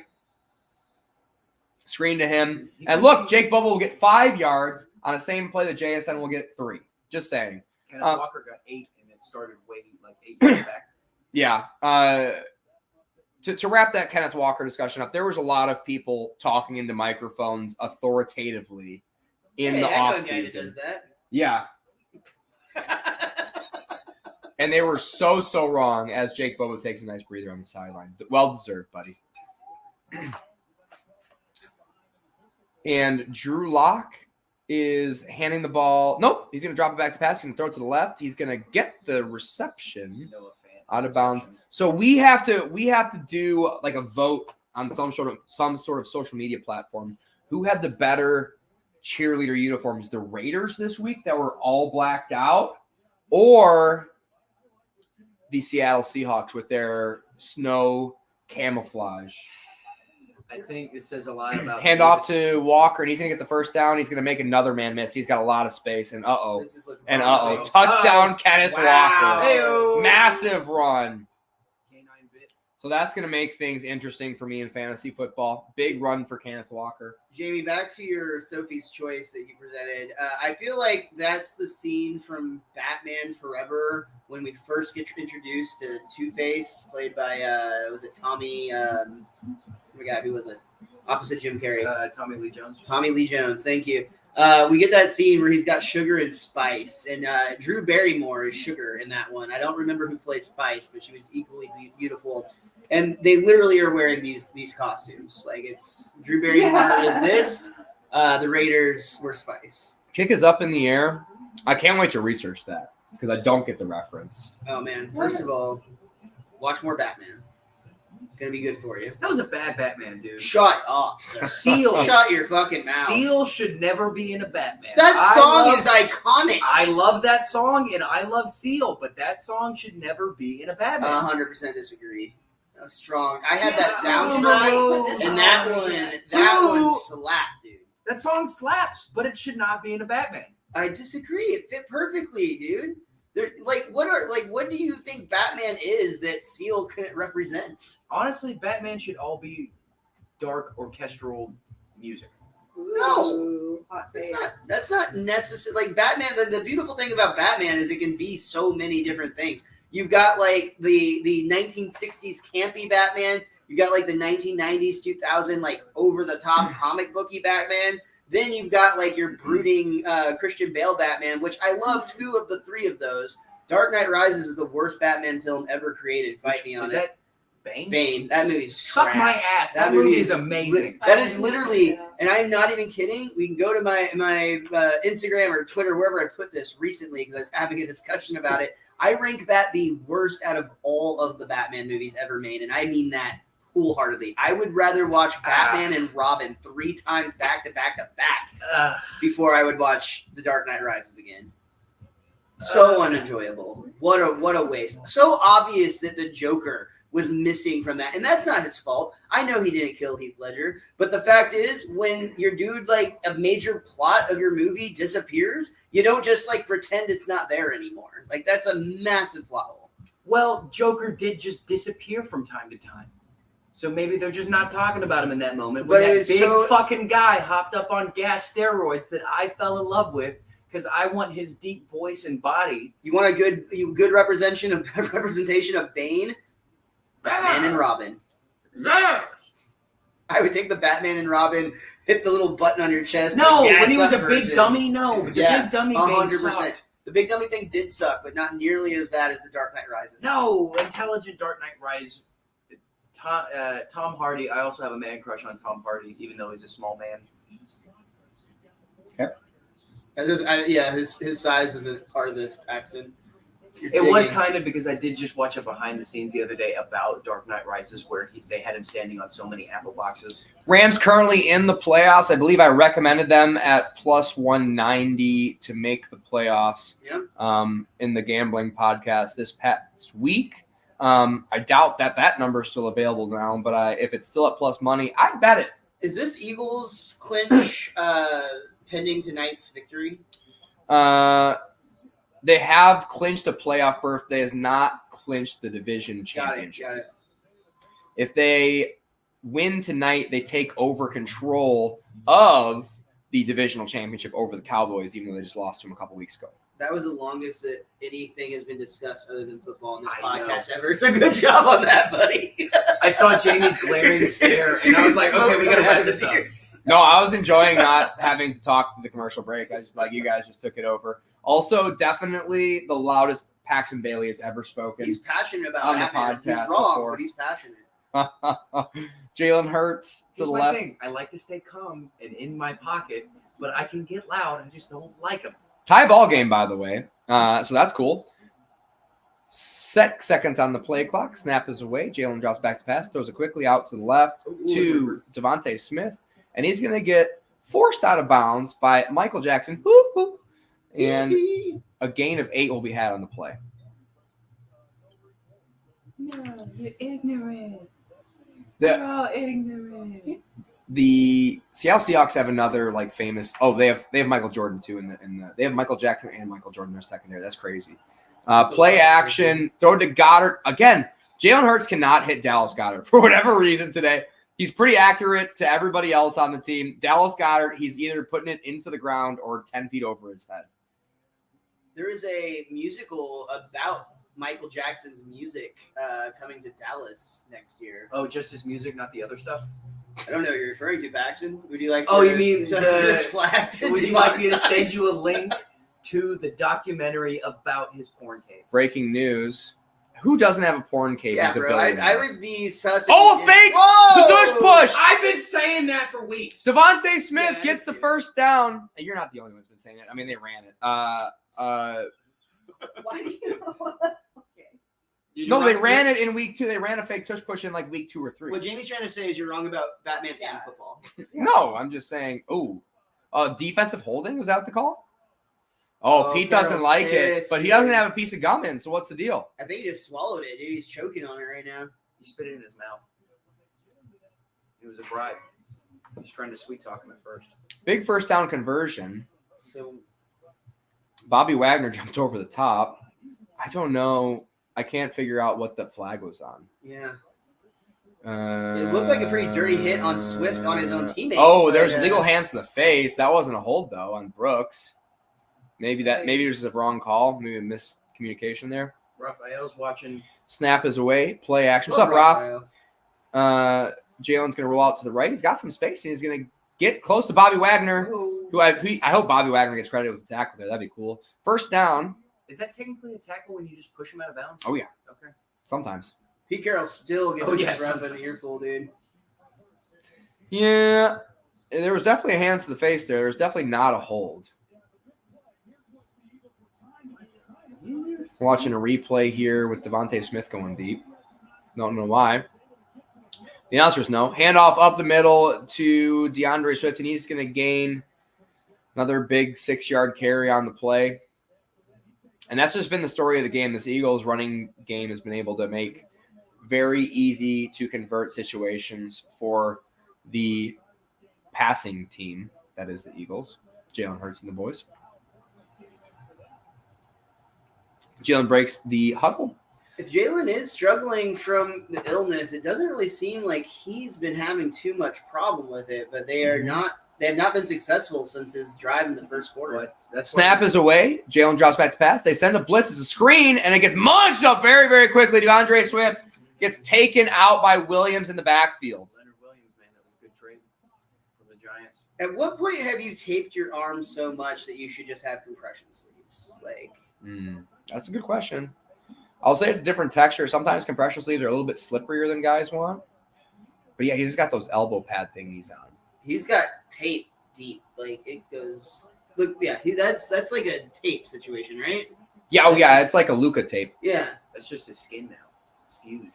Yeah, apparently it's pretty rough to take off. So I don't know. I don't know if it'd be worth it for me to have to take it off all the time. Bobby Wagner again in the middle linebacker position. Jalen Hurts drops back to pass to the right, and it's caught for a first down. 3rd and 9 conversion there for the Eagles. Get a 12 of the play, J. Brown. Taking advantage of Tyreek's week off, trying to put some ground on that distance in the pass yards. Oh yeah, I don't know. That's Doesn't look what like is the gap? Is it? It's got to be like 300 yards. It's enough. Yeah, it's a lot. I think it's around the same number. That Snap Tyreek is away. gets Screen back. pass to Goddard, and he's going to get munched up for a loss on the play. What a play by Jackson. He was getting blocked, threw the block off while getting the tackle. That's what he said when he. Going back to that. Apparently, Miles has information that there was nothing like illegal or nefarious going on with Michael Jackson. There's a whole documentary disproving that whole thought. You understand that documentaries I'm not are convinced. Yeah, 100%. I'm not convinced. Not from the documentary. That documentary, in my opinion. Never mind. Not gonna say it on the live stream. Okay. I don't know why that's where you would stop. Yeah, I was wondering. Jalen Hurts drops back to pass, and he's going to throw it up over the middle where Bobby Wagner is nearby, and he's not in the tackle. Dang it. Dallas got it. Reception, gain of 6 or 7 or so. My quick response is I do not have any additional information. I have nothing that anybody else can't look at themselves. I just feel in my gut Michael Jackson was not guilty of the atrocious things that he was accused of doing. Due to the documentary, other people felt things in their gut. They also made a lot of money. They made a ton of money on that, bro. I don't throws it out to the right, and it's caught for Devontae Smith. Big reception on the play, gain of 20. I'm actually glad that play cut me off because I ended with I don't make money, and I realized, I could just stop there. ... Yeah. Yeah, there was some things behind the scenes that I read after the case, after the documentary that were like, oh, that's a little bit weird. Jalen Hurts, handoff to Swift, and he's going to be, just short of the end zone. Tripped over Jason Kelce. You know who else is going to trip over Jason Kelce? Jalen Hurts on his way into the end zone in the next play. Yeah, it feels like it. It feels like if you're rocking Jalen Hurts, you're having a great night. And why wouldn't you? He's one of the best quarterbacks in the league. Are they down at the 2 on that one? No. He's not having a Baker Mayfield-esque night, but he's doing all right. Yeah, he's about to have 2 touchdowns. Snap is away, and the tush has been pushed into the end zone. Touchdown. Did Baker Mayfield run 2 into the end zone? I don't recall him doing that. I don't recall him doing that. Do not recall him doing that, Miles Francis. And this is getting a little bit too close for comfort here in my fantasy football matchup. Where are we sitting at, Jamie? You were up by 30 with 1 player to his 3. I am currently up. I'm currently up 13 points. Okay. That's doable. With Kenneth Walker, Dallas Goedert, and Hassan Reddick. I have Bobby Wagner. So when the Seahawks are on defense, I have 1 versus 1. And when the Eagles are on defense, I have 0 versus 2. Not great for you. Yep. But you've still got the point cushion, and at the end of the day in fantasy, most of the time I want the points because they've already happened. They're hard to score. Yeah. And that's what the algorithm is predicting is that I should win, but You can't feel good about it. Kick is up. Kick is good. 17-10.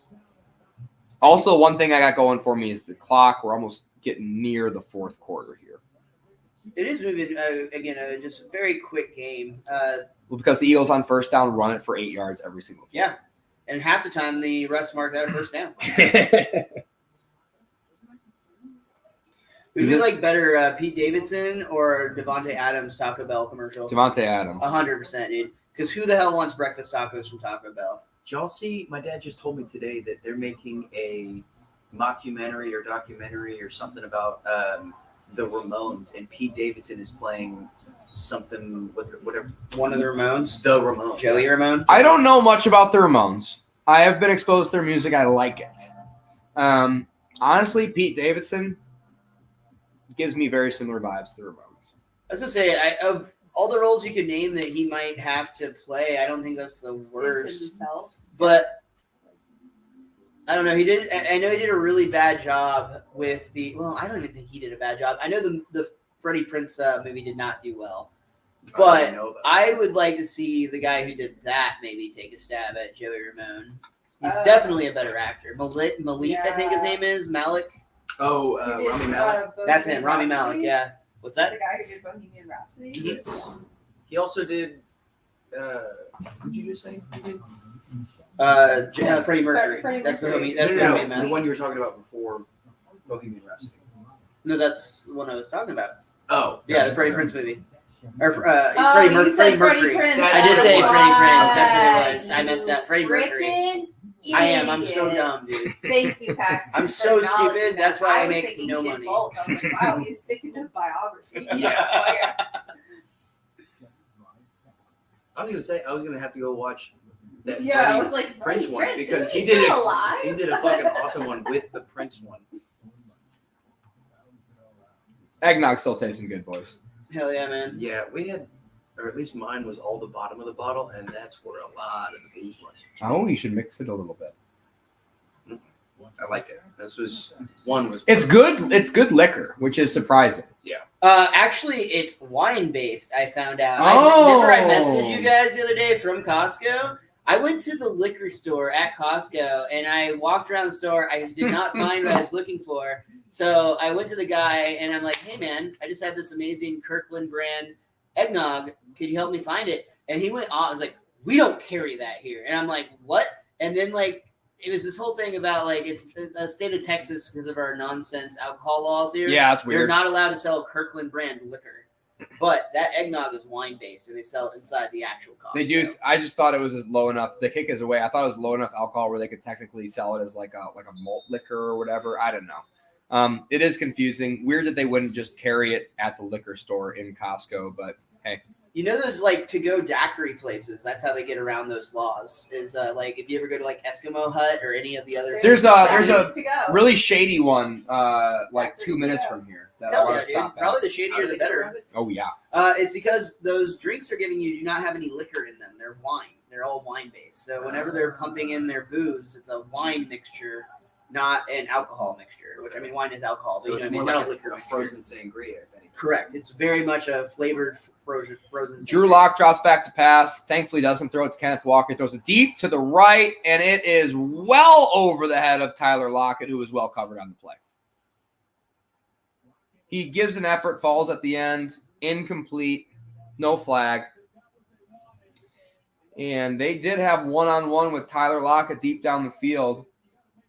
And I just believe in Jake Bobo, you guys. I'm sorry. And I'm not even joking about it anymore. I kind of joked about it in the offseason. You really pushed him heavy for a while there. I sure did. I mean, ever since I found out who he was, that he existed, I'm like, oh, this guy's What makes him special in your mind? he's big body, can get separation. He's on the bottom of your screen right here. Watch him on this play. As the ball goes to Kenneth. Whoa! And Kenneth Walker gets It's all ear hold. scrambled up. That's the kind of hit where you get up and you're looking out of the ear hole. Oh, yeah. Smith took his head off blindsided. Oof. Here he is. Oh, and that's the rookie, Nolan Smith. Ran like a 4.240, and he showed all that 4.240 on that tackle right there. Jeepers Creepers. It didn't wrap up at all. It just immediately Found fell to out his ankles. At Georgia kid, Nolan Smith found. Oh, and they're sending him into concussion protocol. And he's like, no, it's my shoulder. It's my shoulder. That's right. Drops back to pass. He'll be fine. He's going to be an NFL player. And Jordan Lockett's hit and goes down by a post of Philadelphia Eagles, forced to punt. And we're going to get Bobby Wagner out here on the field again, which I love. More opportunity for points. Jake Bobo, big guy. Big old guy. If you look at his highlight film from his, I was like, I remember hearing about Jake Bobo on the Seahawks and seeing him perform in the preseason. I'm like, I know that guy, but where do I know him from? UCLA caught a lot of passes from Dorian Thompson-Robinson.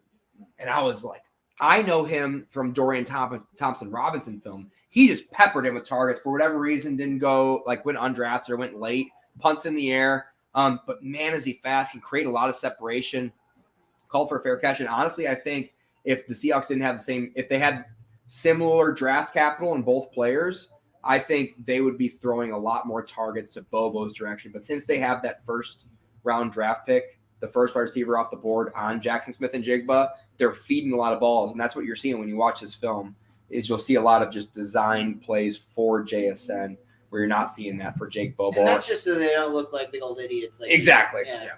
Exactly. And that's what I think people love about the NFL, and it is trash reality, because you're getting like a more transparent view of basically a corporate structure.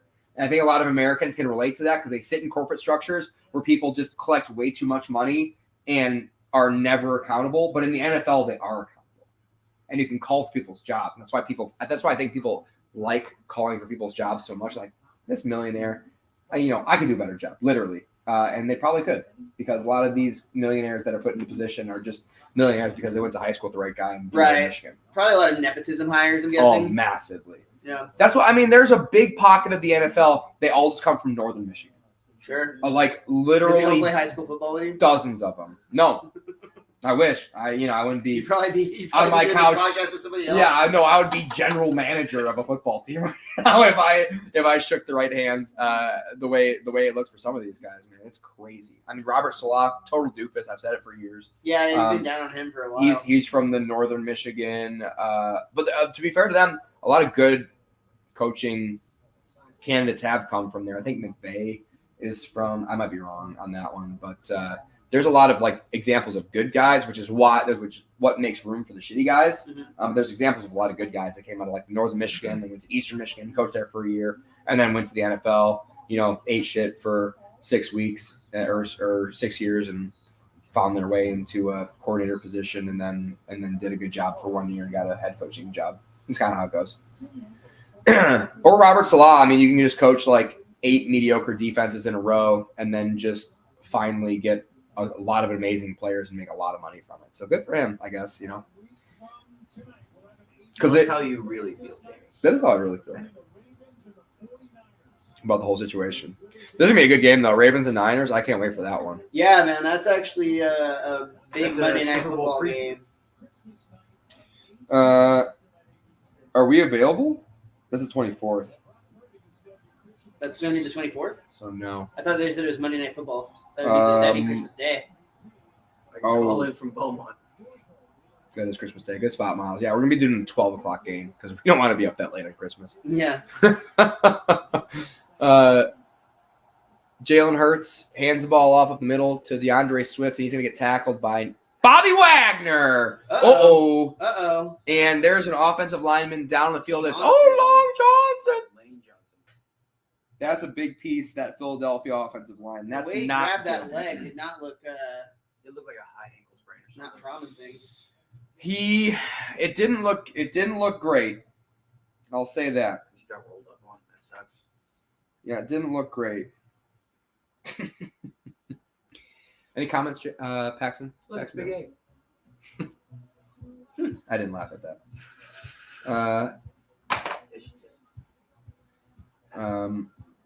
I actually really like the Wildberry Truly a lot. I think it's better than most White Claws, if I'm being honest. But I don't know why the Trulies didn't catch the popularity that the White Claws did. They gave It's weirder. the early Trulies gave me a very sick tummy, and that was the only reason I didn't like them.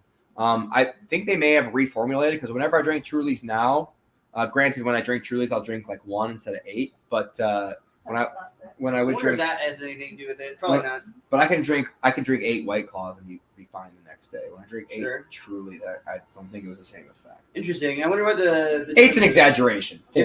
It feels like they're the exact same product in 2 different cans. I disagree. Wholeheartedly. Taste-wise, you can taste it different. All right. While I'm thinking about it too, for my podcast, the day before the Jacob and Cody episode comes out, Blake talked me into shooting a producer special, is what he's calling it, and Oh, he's taking over your show, bro. Honestly, you fell and for a trap. I gave him full right to it. He came in with all the decorations, so he can do whatever he wants. But it's actually a very interesting topic where I go in deep detail, and I'm not going to release what it's about up until it comes out. It's a secret, all right? Don't worry about it. He has actual proof that Michael Jackson's guilty. Yeah, I was there. Tune in, so you better tune in. He was the one in the documentary. Exactly. Me and Corey Feldman. I made a Sam Laporta video today I saw that. Yeah, what did it say? that he's like the second best rookie tight end of all time. First being?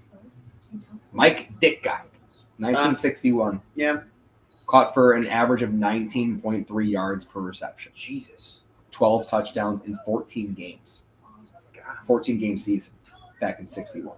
I didn't eat there because I, again, don't make money and can't afford it. But Ditka? I went to the Ditka's steakhouse while I was there just because I happened to be right next to it. And I was like, hey, I know that guy. We know him. It's cool. You walk in and it looks like So we're seeing Lane Johnson. Yeah, medial or high ankle sprain, not going to be season ending. So high ankle sprains 0 or 3 games. Never anywhere in between. You're either out 0 games or you're out 3 games. It's such a wild stat. Yeah. It's like an actual like thing that people have researched, the Twitter doctors, which I do not envy their position, by the way. I mean, I've dabbled in Twitter doctordom, and you're just setting yourself up to be roasted, no matter what you type. Twitter doctor just feels like being a weatherman. Just Exactly. Being on Twitter makes you open to being roasted constantly. Well, yeah, that's also what you're. But people build massive platforms. There's like 3 or 4 guys. One of them's a total douche, the Morse guy. I hate that guy. But Jeffrey Mullins is a really, really good follow, and usually pretty accurate, as accurate as you possibly could be, without any of the medical actual documents in front of your face. Yeah. So that guy's good, and fuck the first guy. I still feel Definitely. like Twitter is just like slowly bleeding out. It doesn't really feel like it's the platform that it used to be. It'll be good some weeks, man, but they're tinkering with it so much. Jalen Hurts drops back to pass, looks to the right, looks to the left, rolls out to the right, and he's got some space to run, and he'll gain a handful of yards on the play. Yeah, politics aside, I mean, of course, any massive social media platform, it's going to be important for, like, free speech or whatever.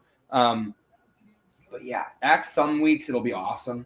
It'll just be like you getting a lot of engagement, having a lot of good, conversations. And then some weeks your For You feed will just be full of like just bullshit, just like stuff you don't want. I go for like specific things now. Like if there's a bad injury in football, that's exactly where I go. And that's the other reason Twitter's so important. It's the perfect site for news. Yeah. quick live happening. All live and real. Yeah. For a social media platform, sometimes it really sucks. Jalen Hurts drops back to pass, 0 pressure all night, throws it deep to the left. It's a back shoulder fade sort of situation for A.J. Brown. Incomplete, 4th and 8. There's been a lot of copycat people taking a swing at the king, at the crown, so to speak, but just nothing really sticking. There's been threads. There's been blue sky.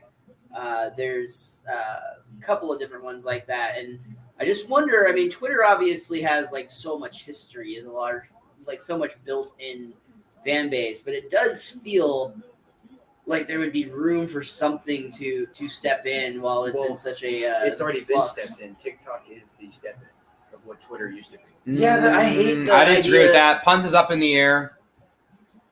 TJ Dallas receives it. He makes one man miss. He's going to get shoestring tackle at the 30-yard line, gain of 0. TikTok and Twitter just feel so vastly different. Very, Like, very different. apples Entirely and oranges different. for sure. Yeah. Yeah, but as TikTok and YouTube's algorithm, though, I would say for like building your own platform company, by far the best, in my opinion. I mean, like time spent on the app wise. Like it used to be, Twitter was. Oh, I see what you're saying. TikTok is now overtaking The what primary everyone's- platform for most people. Yeah, Mm-hmm. I mean, TikTok's definitely the number one social media app right now. Like I said, I mean, the TikTok platform, I'm not a user of TikTok, but I have to assume that once they get you in the app for a certain period of time, liking stuff and swiping past stuff, they get you down pretty quickly. Yeah. And as a content creator, very briefly on TikTok, we'll probably try and build something out in the off season or whatever if we can. But as a content creator, it seems like they get the most stuff out to people. Same thing with YouTube. And the big difference with YouTube and why X is so awesome is the searchability of stuff. People can search stuff and it'll give you like a for you or like a top answer. In one of our shorts, the hip drop tackle. You should, if you just happen to go on Twitter right now and type in hip drop tackle, just see what happens. Just see what happens. And then take a screenshot of that and tag me on X. Yeah. And then you'll get a rain watch poncho sent to your door once we get the merch. Yeah. There you go. I can't wait to get merchandise. Yeah, dude. TikTok I find very frustrating. I try so hard to be a successful human. And I post all my stand-up clips and whatnot. And, like, without fail, every clip I put on TikTok of me doing stand-up with, like, 250 to 300 every single time. 250 to 300, and that's it. And it just caps there. Doesn't matter if it starts off hot or cold. It ends at somewhere in that range. But then I put this stupid 7-second video of me using a GTA filter that turned me into a woman because I have long hair, and that confuses AI. Couple thousand views. Just, that's probably a testament to the algorithm, right? Because so what it probably is you're not cutting your stand-up bit short enough. Mm-hmm. So the algorithm favors percentage view, just like the YouTube algorithm. Yeah. And there'll be 45% of the people who watch your video is like, oh, it's a fucking shitty stand-up bit. Yeah. I'm and they're right. They're making good choices. They They probably make a lot of money. But no, the point is like the way I edited the lift today, I put a lot of front on it. So anybody who was interested in the video, they had to watch all the way to the end to get the payoff. Don DeSandro, chief security, is up in the box. Not on the field. He's barred from the sideline for the rest of the season. Yeah, which is hand up the middle. I like that someone. Oh wow, Jalen. Kenneth Walker breaks another massive tackle, but's getting tackled short of the line to gain. Another 8-yard massive run that's not going to show up great on. Well, it'll show up good on the spreadsheets, but isn't going to give credit where credit is due on this broken tackle where he just gets through 2 other professional athletes.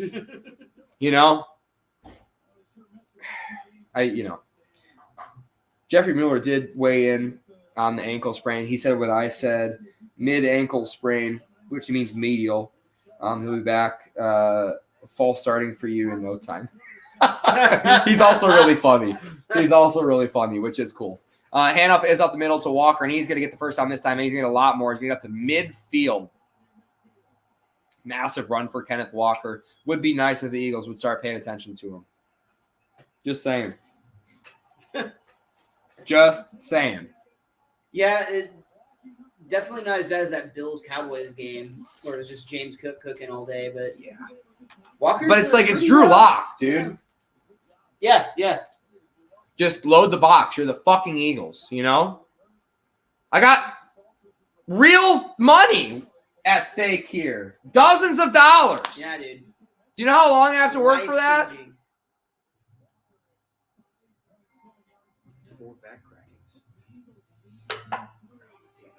If I'm coaching CrossFit, I make a lot less. Yeah, but you're creating more customers at the same time. Yeah. That's the long con on that one. Mm-hmm. Yeah, no, dude. And it's okay if your back hurts. Just flip that bigger tire. And the short con too. And that's really great as a CrossFit coach when you see your athletes using horrible form. Sure. Yeah. And you're just like, I told you how to do it the right way, so it's on you. Legally, speaking, I did my job, and you suck. And you're gonna have to come in to see me because of that. Yeah. Dude, I saved a guy's knee today. He was favoring his right knee when he was going down in squats. I'm like, dude, that's how I almost tore my IT band. You better fix that shit. Was this during tight end practice? Yeah. He's actually a member of Tight End U. He's gone every year. And they just keep telling him, like, hey, man, keep working on it. Someone will sign you. Yeah. I'm a C- student. That's my problem. I've got all the physical talent, but my studenting is bad. We are thankful at the end of the third quarter. I'm scared, you guys. Yeah? Fantasy creeping up on you? What's the score look like? I am currently up 10 points after the Kenneth Walker run.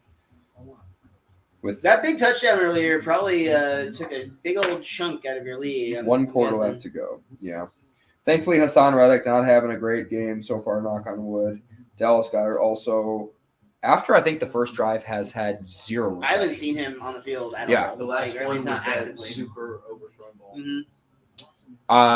Yeah, he got overthrown, which He also caught a reception for negative 5 yards, Yep. I think, that we saw. I don't know if it was -5, but I think it was a short loss. Yeah, it was a loss. This is such a weird movie. What are they just doing shitty history movies now? We're gonna make a movie it's about history that you guys don't want to see. It's George dude. Clooney's first time directing, and he picked an American What is it? rowing team. World to War go II. against World War II Nazi rowers. I hear Okay. there's an upcoming biopic about a long snapper from Michigan named the Honey Badger. It's called The Honey Badger. Yeah. I would be more likely to watch that movie than The Boys in the Boat. Yeah. It just- Also, they're all white guys. Well, that was the whole point yeah, of. it's rowing. Yeah, it's Yeah, also well, the Harvard I'm rowing not team. gonna say it. It's the Harvard rowing team in the 19. I'll save it later. God forbid anybody falls out of the boat, I think is what we got Natalie that. was gonna say. I'll say it for you on camera. Yeah. Hey, good news, Paxton. You can say whatever you want.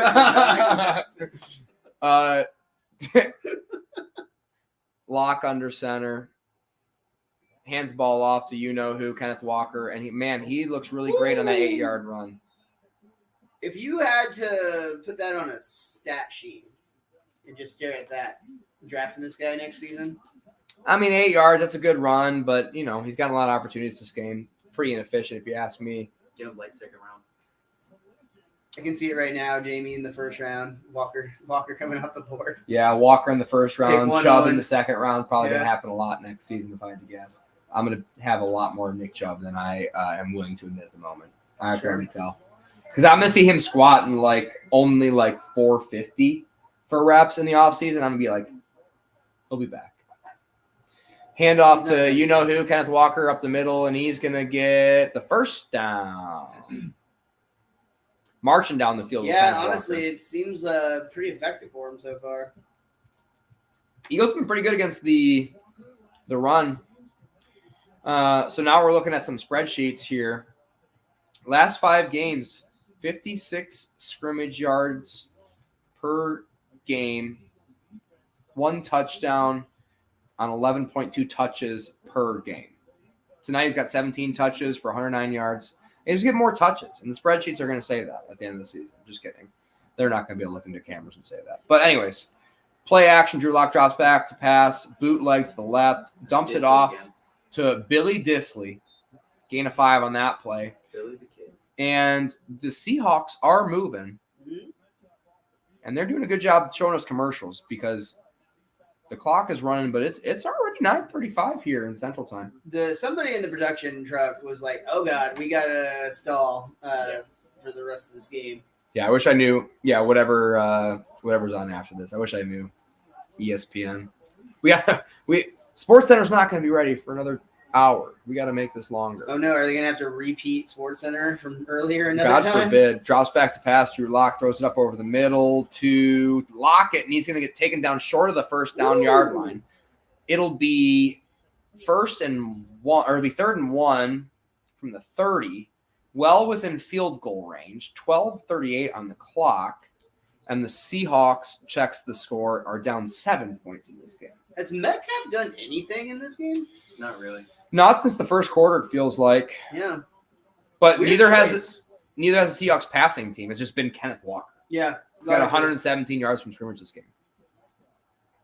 Speaking of which, this ball's definitely going to Kenneth Walker. Tyler Lockett goes in motion. The Eagles are not even paying attention to him. They're like, "We dare you to throw it to Kenneth Walker. Look at all the room. Look at all the room they're giving to him at the top of the screen. He's wide open. They're handing it to, and he gets munched up." The Eagles knew so confidently what that play was.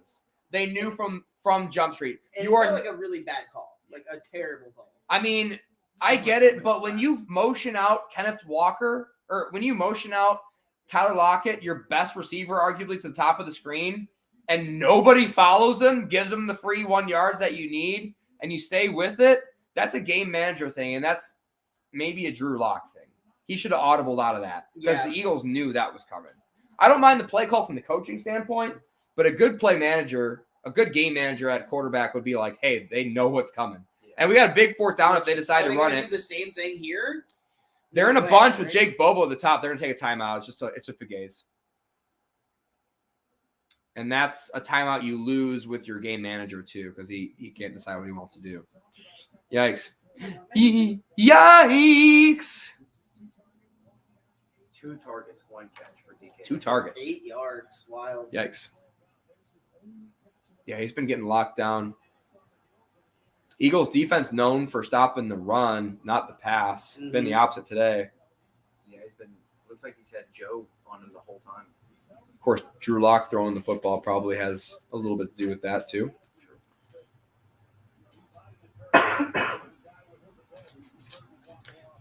So now we're seeing another spreadsheet. Last 3 games versus Eagles. Wow. 160, 177, and tonight he's at 8. Yikes. Well, there's a lot of football left to be played still. Yeah, it's still a whole quarter. Almost and a he's whole still quarter. a stud. Jake Bobo in the bottom of your screen, just saying, keep an eye on him. Snap is away. Doesn't look towards Jake Bobo. Looks in the opposite direction, and it is. Oh, but he has gotten one other PI drawn this game, and that's the second PI that's drawn, and that's not going to show up on the spreadsheets either. No. Well, it should. Or on your fantasy cards, which I know has been something we've talked about a lot. It almost feels like there should be some sort of compensation if you draw the pass interference. Quarter of a point. So the Sleeper app every offseason puts out, hey guys, like a tweet that's like, hey guys, or probably multiple. What would you guys like to see out of us? And last year I'm like, point per pass interference drawn.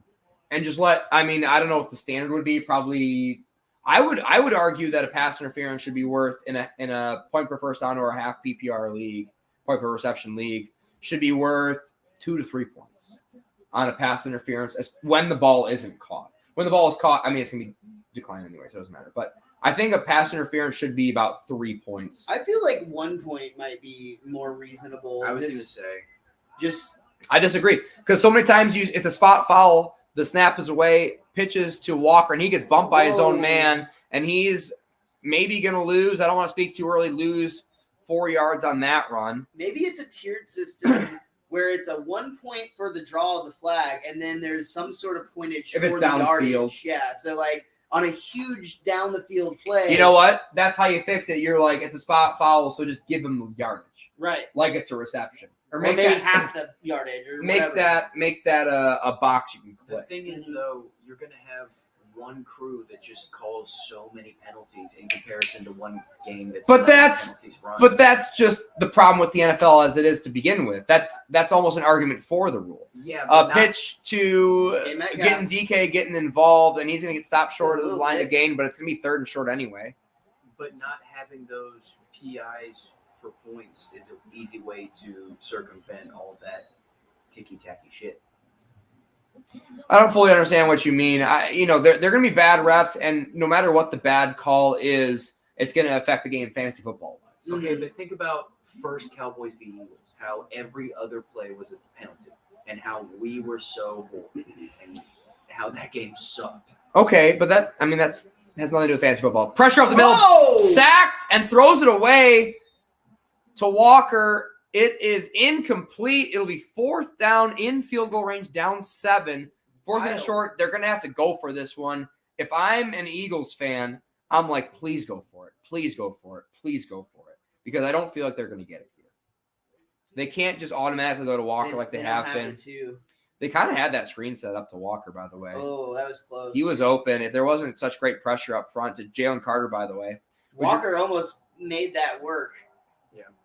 It's He also sure funny did. to think that the best defense for a screen or a halfback screen is just blitz. Walker in again here. Kenneth Walker goes into motion. I know analytics say otherwise, but I think Snap. Seattle may have been better off with a field goal here. That's what I'm saying. I think you don't want, when you're making decisions like this, you don't want analytics. You want just whatever the defensive coordinator doesn't want you to do Mhm. is what you should do, in my opinion. I feel like analytics most of the time you're like your emotions kind of agree with it, but there's like that 25% of the chance where it's like, I know the analytics are going to say this, but for this moment in this game with these players, Drew Lock under center, all you have to do is stop Kenneth Walker. And There is 10 minutes left though. That's- So even if they So they're gonna. So guys, they're gonna. That's a sack. I think they just called a either a timeout or they challenge. threw a challenge Yeah, threw a flag. challenge. So I think the Seahawks called that timeout, which gave Sirianni more time to look at the replay, and then Sirianni throws a challenge flag on a free timeout from the Seattle Seahawks. Yeah, that's Yikes. Talk about yikes. bad game also management for genius sure. from Sirianni. Sirianni's I mean, no, a genius move out of Sirianni throwing the red flag because you saw it before the timeout. He missed it, and then someone radioed into got him like, "Hey, bailed out. dumbass." yeah, He got lucky. he's mouthing off to somebody. What the fuck is wrong with him? So, okay, so now the broadcast is catching up to where we are. Like, they're announcing right now what the challenge is.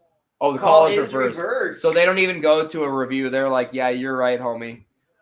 So call reverse, which I think is going to come with time off the clock. But Seattle already used timeout, so I guess that timeout is going to work retrospectively or whatever. If they put the time back on the clock, wouldn't they therefore have to give them their timeout back? They put 3 seconds on the clock. I think they stop the clock and keep the timeout Well, now you're definitely kicking, right? off the board. Yeah.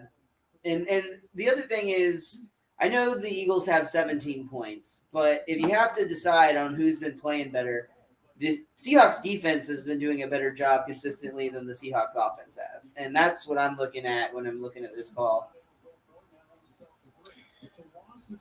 So they lose. It's a sack, by the way, which is probably important to some people who have whoever got that sack. I don't even know. I remember who was on the sack.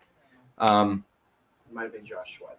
Or if you just have Eagles defense in general, that's a big sack for you potentially. Still figuring out some stuff over here. What the hell's going on? Figure it out. Yeah, they literally have no I think- idea. I think they're discussing what we were discussing. So I think the referee crew is just 15 seconds behind us. They're going to talk about the timeout that was used. So what you're saying is we're 2 black hats and a white hat away from taking this game over. I We think can just so. show up, put our hats on, and we can figure this shit out. And that's what Pete Carroll's asking. I want my timeout back, is what Pete said. Yeah. And they're like, "No, dog, you already used it." But I they mean, also put 2 seconds on the clock. It feels so. like he should get it back, but they're reversing. Like, in my mind, it's like going back. Kicks up in the air, kicks through the uprights. Yeah, I agree. I think he probably should, Yeah. especially with 10 minutes left. True, but Sirianni hadn't called that before the timeout happening. So had he not called that timeout, That's a whole confusing situation, but I mean, it just feels weird that they reverse the call. It'd be like we've talked about in the past, where if you go through a play and there's a pass interference called, and then you decline that penalty, but then it gets challenged and reversed, you can go back and then claim that penalty. The clock goes back. But you can retrospectively Right, no, I'm agreeing change with your you. mind. I'm agreeing Yeah. with you. The clock goes back, but why doesn't the timeout go back? Yeah, so if the time goes back, you should retrospectively be able to change your mind and be like, oh no, I didn't want to call that timeout after all. And this is probably such a specific incident that it probably hasn't happened for a few years in the NFL. So it's kind of been brushed under the rug. But this on primetime, I mean, probably Let's get on get you- Twitter. People are talking about it. Or I'm sorry, TikTok, Paxton. Hop on. probably something that's going to get looked at after that specific situation in this game. Because, yeah, it feels like it should go back into Pete Carroll's timeout. But also, you could also just say, Pete, run the fucking play, pal. Just don't use the timeout there. If you're that worried about the timeout with 10 minutes left in the game, don't. If you're that stressed about it, dude, pop another piece of gum. Yeah, he's just not chewing it. He's just not chewing enough this game. But, yeah, either way, massive fuck up on the Seattle Seahawks side of things, which, Pete's honestly, 3-4 years ago, Pete was managing games extremely poorly. I think he's been getting after Madden because he can, figure out when to call timeouts. Not a great one there, Pete, in my opinion. So I zoned out for a minute because I started thinking about Pete Carroll maybe taking up nicotine gum. And then I realized, like, no, obviously the answer is weed gum. And then I realized, why don't they have that? Maybe that's Why doesn't why. that product Somewhere. exist? I bet California. I bet you they do in Seattle. Yeah, see, that's what I'm thinking. But I've been to several Maybe that's where dispensaries and that I've never come came across from. that product. Maybe he's not chewing gum. Maybe he's chewing weed gum. There has to be. There's no way. There has to be, right? But There's like, no I've way there never isn't. seen it, and I feel like I would have. You probably have seen it, and you're like, I don't know what that is in this shop, this weird shop that I'm in. I'm very familiar with those shops, and I would Ask not a lot feel of that weird questions. about Okay. it. Fair. It might be the fact that like they have to keep because you're not digesting it. But like, here's the But thing. Like, I've done pouches before. yeah, that's literally what I was gonna bring up. Yeah, but Unidentified producer off the street. the pouch is directly touching the blood vessels in your lip right here. No, they Which have is- water soluble stuff now, like a drink packet, like you Yeah, pour but into a you drink water it. bottle. You're not. But going back to drinking, you're nicotine chewing gum. example, just biochemistry, simple biochemistry here. Going back to they have nicotine gum, they have nicotine pouches. Therefore, they should have both on the opposite side of things. Yeah. I just don't think nicotine is the right choice for Pete Carroll. He'll probably have a heart attack on the side Yeah. of the football field. Carroll's a good guy. Pete's a good guy. We like Pete Carroll.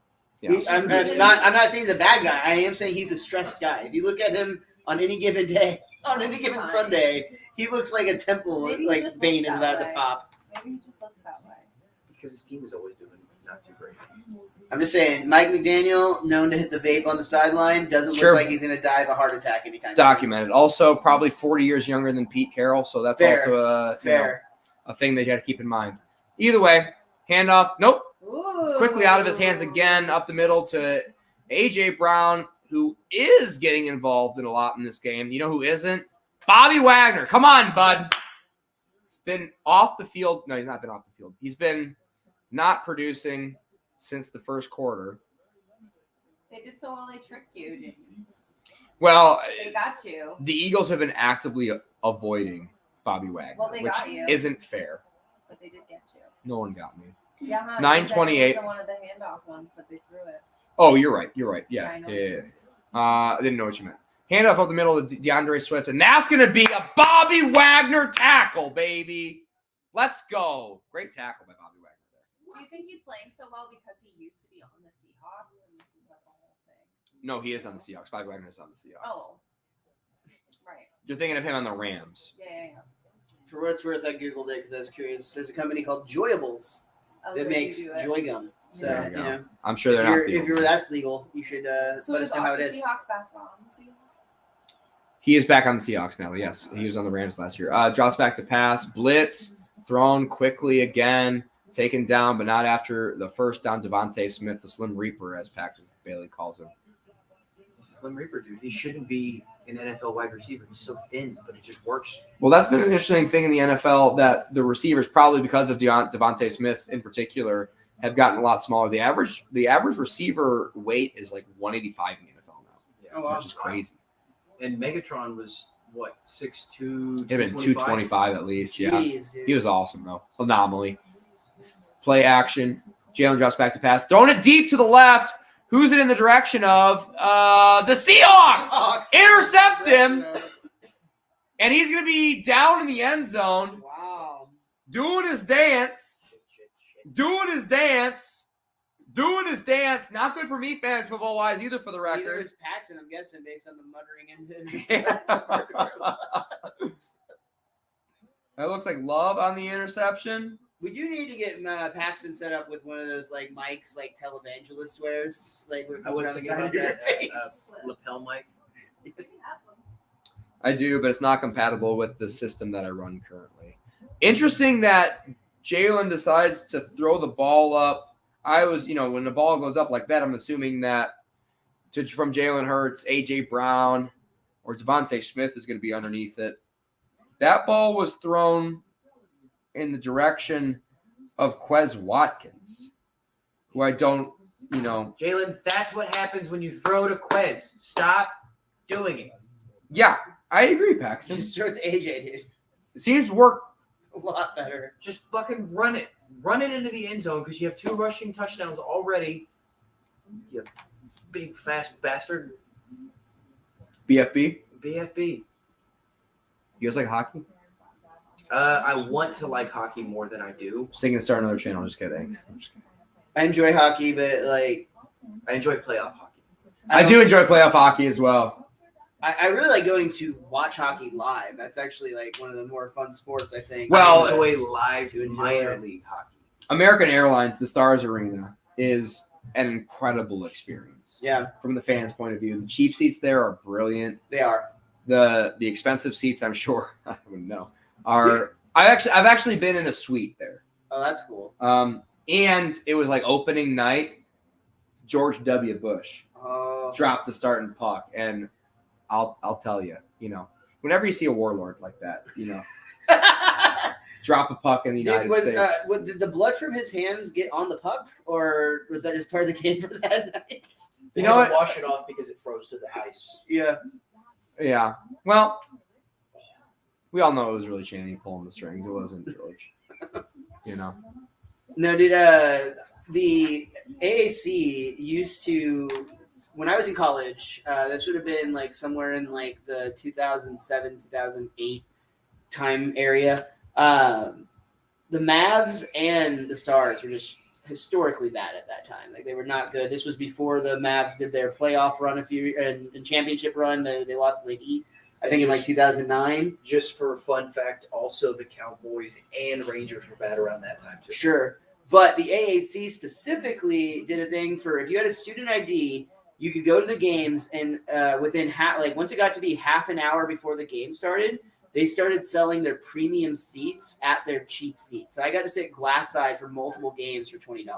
Kenneth Walker, hand up, and the Eagles are keying off of it a little bit more now. He only gets 4 on that run. He's usually getting 8 on first down.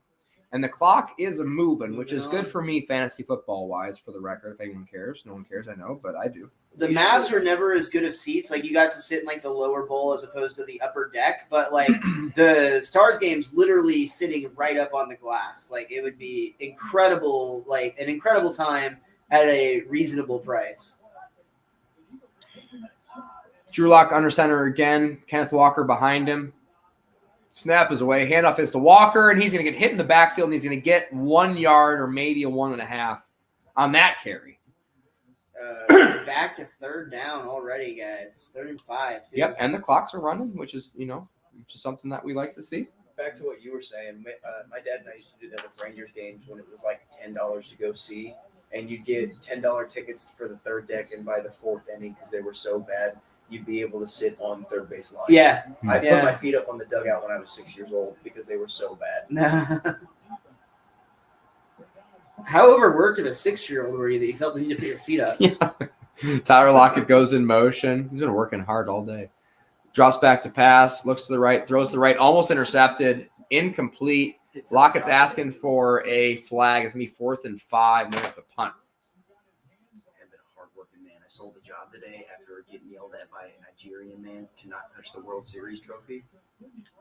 Start from the beginning. I got to go. He got scammed by a Nigerian thinking he got to see the World Series. So he answered an email. Next thing you know, I gave him some money. He was a failing prince, and I decided to help him out. No, my dad and I got to go take a picture with the World Series trophy today in a private party. In baseball World Series? Baseball World Series. The kick is up in the air. The punt is a deep punt, up in the air for a while. Drops back, catches it. Going to skirt down the sideline, get the ball up to 25 is where the Eagles will start. again, another opportunity squandered for the Seahawks on that one. It really feels like they run out of opportunities. And a new opportunity for Bobby Wagner to get a pick six and just stop my hold it for hands you. from sweating. Yeah. Would really appreciate my hands to stop sweating. Don't like it. Do you guys ever watch the movie Free Solo? No. Oh, you guys. It's so good. What's it about? It's about a guy who rock climbs without Nailed it.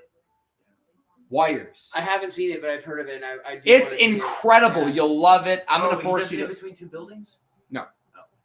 That's tightrope or whatever. Oh, right. This guy climbs mountains. And it is an incredible story following him. The Alpinist also almost better.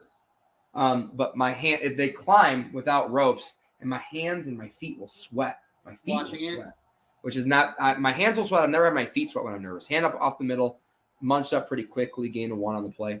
Yeah, dude, you got to be a special kind of crazy to like go climb rocks without, or like mountains without any like wires. Because I mean, have you not seen Cliffhanger, dude? Like, shit gets wild sometimes. Like, occasionally, terrorists comes in and you got to like fight for your life or save a bunch of money from the woods.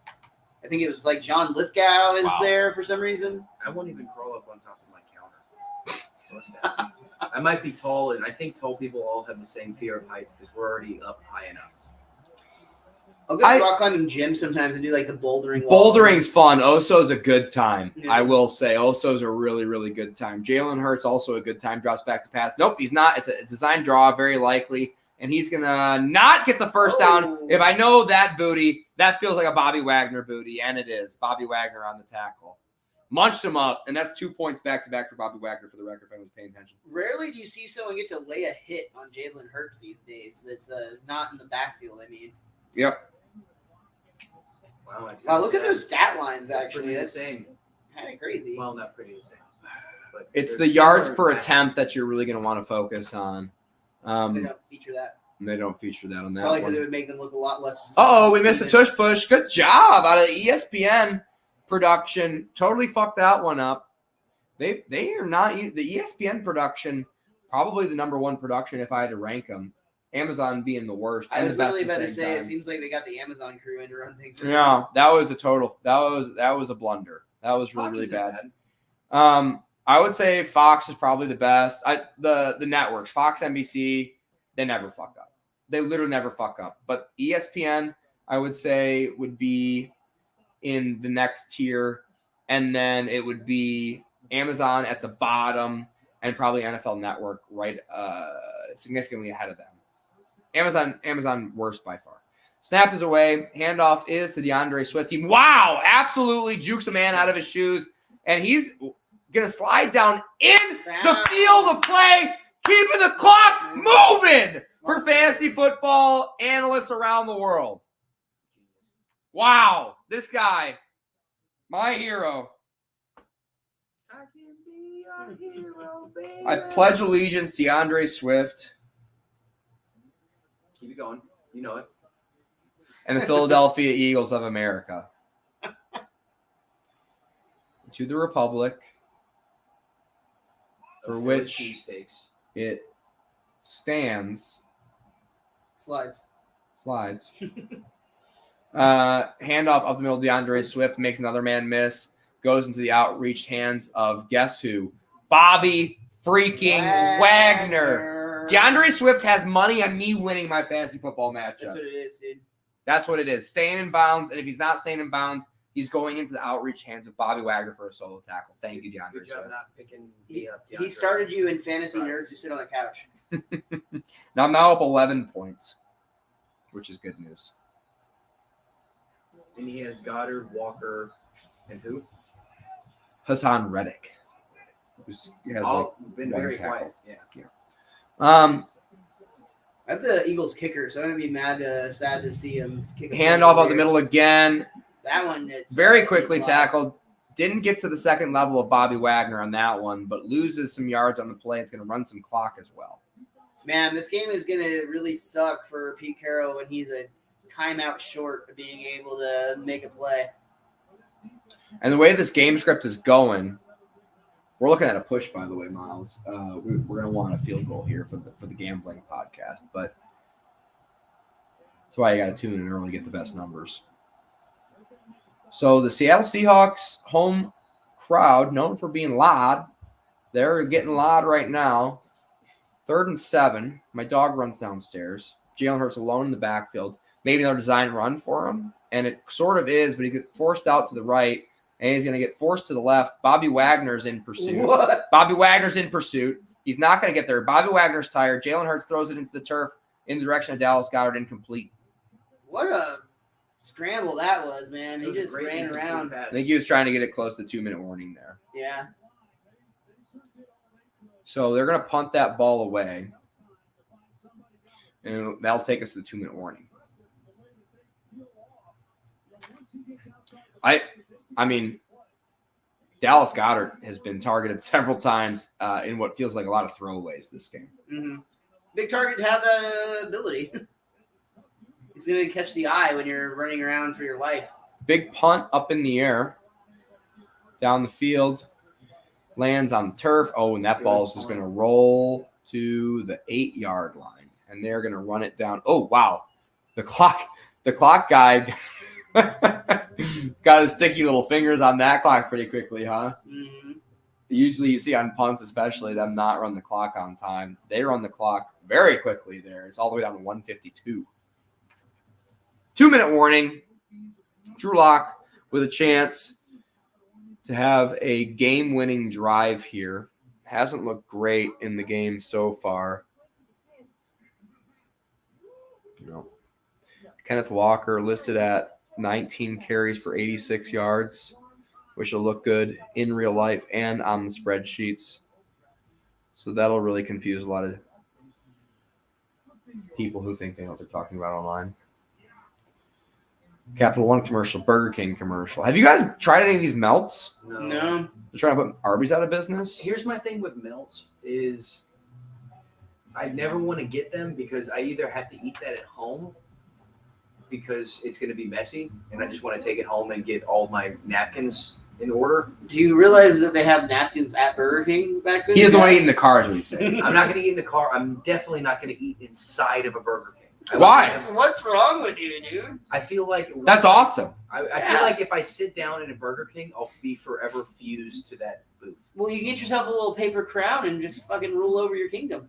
Well, is that before or after I get the bathroom code? Because they're trying to keep all the homeless people out of BQ bathroom. Okay, to be fair, I'm rocking Burger Kings in the suburbs, and they're dope. Like, that might be a different situation. Ryan Perry, I don't know if Ryan Perry is watching, but he just said, I feel like that last Bobby Wagner tackle just saved Jamie's season. It did. It did. Yeah, he's on point there. Now 12 points. That was a big Bobby Wagner tackle. Got 10 points on the game so far. Hassan Reddick, I've not seen.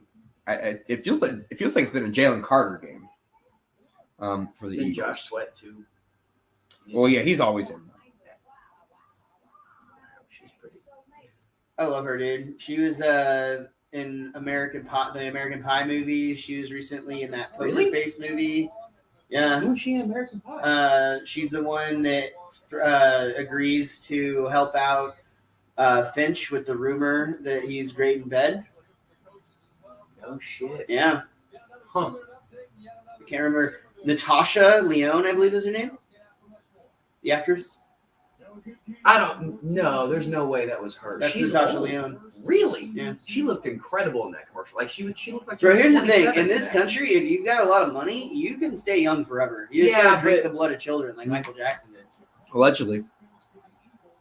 Snap is away. Charbonnet's in the game. Thrown, almost intercepted, almost the game. Wow, that would have been over right there. Over the middle. Not to Jake Bobo. So quickly, second and 10. Yeah. That's And how Pete football Carroll works. is literally looking at his quarterback like, what the fuck, bro? How much did we pay you for this? Noah Fant targeted there. To be fair, that hit Fant pretty square, right? Yeah. Also, he's not paying that much for Drew Lock. He's probably making In hindsight, I think he was looking at Fant, dude. That actually looked like a better pass. Fant's probably making more than Drew Lock. That's what I'm saying. Drew drops back to Should have pass. that A little pass. bit of pressure. Throws it up over the middle. Who is that, man? It's Wow. DK Metcalf on the It reception. is. With only one timeout, that's putting some pressure on him. And there looks like they keep sticking with Charbonnet here, which is important to some people. Drew Lock drops back to pass. Throws it to the left. Inbounds. Clock will stop. Noah Fant making up for his wrongdoings earlier. Mhm. They need a touchdown here. They're down 4. Yeah, field goal is useless. They've And won- unfortunately, they have not been able to do a whole lot in the end zone. They have one timeout. Their only successful drive, they were able to run with Kenneth Walker every time. Kenneth Walker not in this game right now. And it's caught? What? Another catch. That looked like it was intercepted. No, it's incomplete. It's incomplete. That would have been insane because that I wanna see was the replay. Buddy, clock is still moving. why would the clock still be moving? Because that was a catch. He did catch That is it! a catch. Holy. Wow! How was that? Dude. How did he catch that? Will they actually review it? That's what they're looking at right now. Yeah. DK's like, I caught it, bitch. Yeah, Sorry he about it. Did. He's fucking right. Wow. Imagine having from the interception. one bicep stronger than another professional athlete's both arms. Wow. That's embarrassing. Why he's a beast, dude. James Bradbury. Good luck looking your children in the eye tonight. Start calling. They're gonna ask if DK Metcalf can come read them a story before bed. Thank you. Thank you for. You were finishing that joke for me. I didn't want to do it by myself. Drew Lock, who I'm sure has been called daddy in his, college days or whatever, drops back to pass. A little bit of a blitz, quickly out of his hands. Nowhere near Zach Charbonnet, who is still in the game for some. Yeah. He's here, baby. He's Like, ever this is been what called- Charbonnet trained for, the 2-minute warning. If he was ever called daddy in college, he's a deadbeat dad now. That was a terrible throw. Okay. I agree.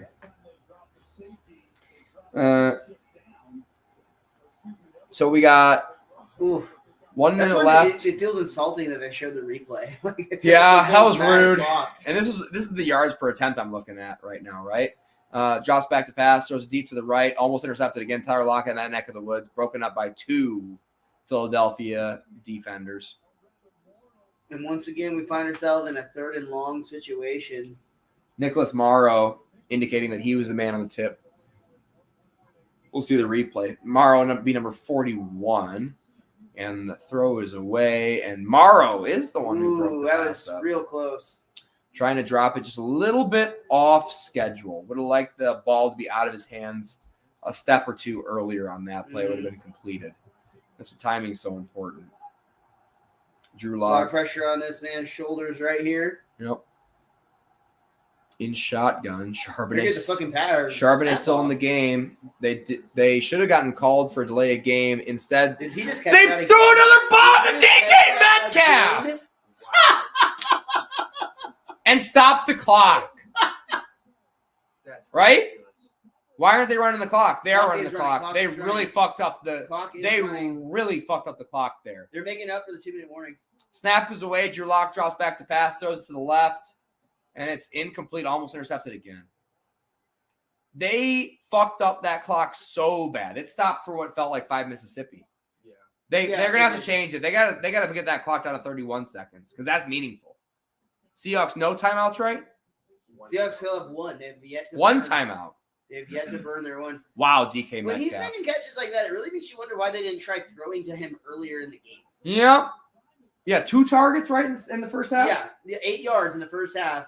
And I think he's probably up to 50 now, all of a sudden, in this one drive. Well, Charbonnet's going out into motion, and that's really what matters. He's JSN going to draw a lot of targets. in the slot. Lock drops back to pass, looks to the right, He got and tripped up had a on that man one. wide open. Tyler Lockett. He's indicating that he got tripped.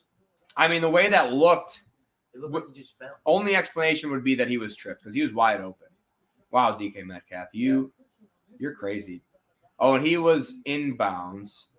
So they stopped the clock. So that's what the announcers are talking about, and that's why I'm saying I think we might be better than a lot of the people who are getting paid a lot of money for this. Yeah, because dude. We saw throw some bones, bro. Yeah, we saw that a lot earlier than they did. Drew Lock in shotgun, Charbonnet to his right. Drops back to pass. Throws deep to the right, into the end zone. Wide open. Jackson Smith in Jake Bobo. Touchdown! Wow, he just snow-coned it. Wow. Drew Lock said, how do you like me now, pal? Bro. Did you see Gino? He was doing Drew's celebration for Mizzou. What is that? He threw like a touchdown pass and he put on the suit.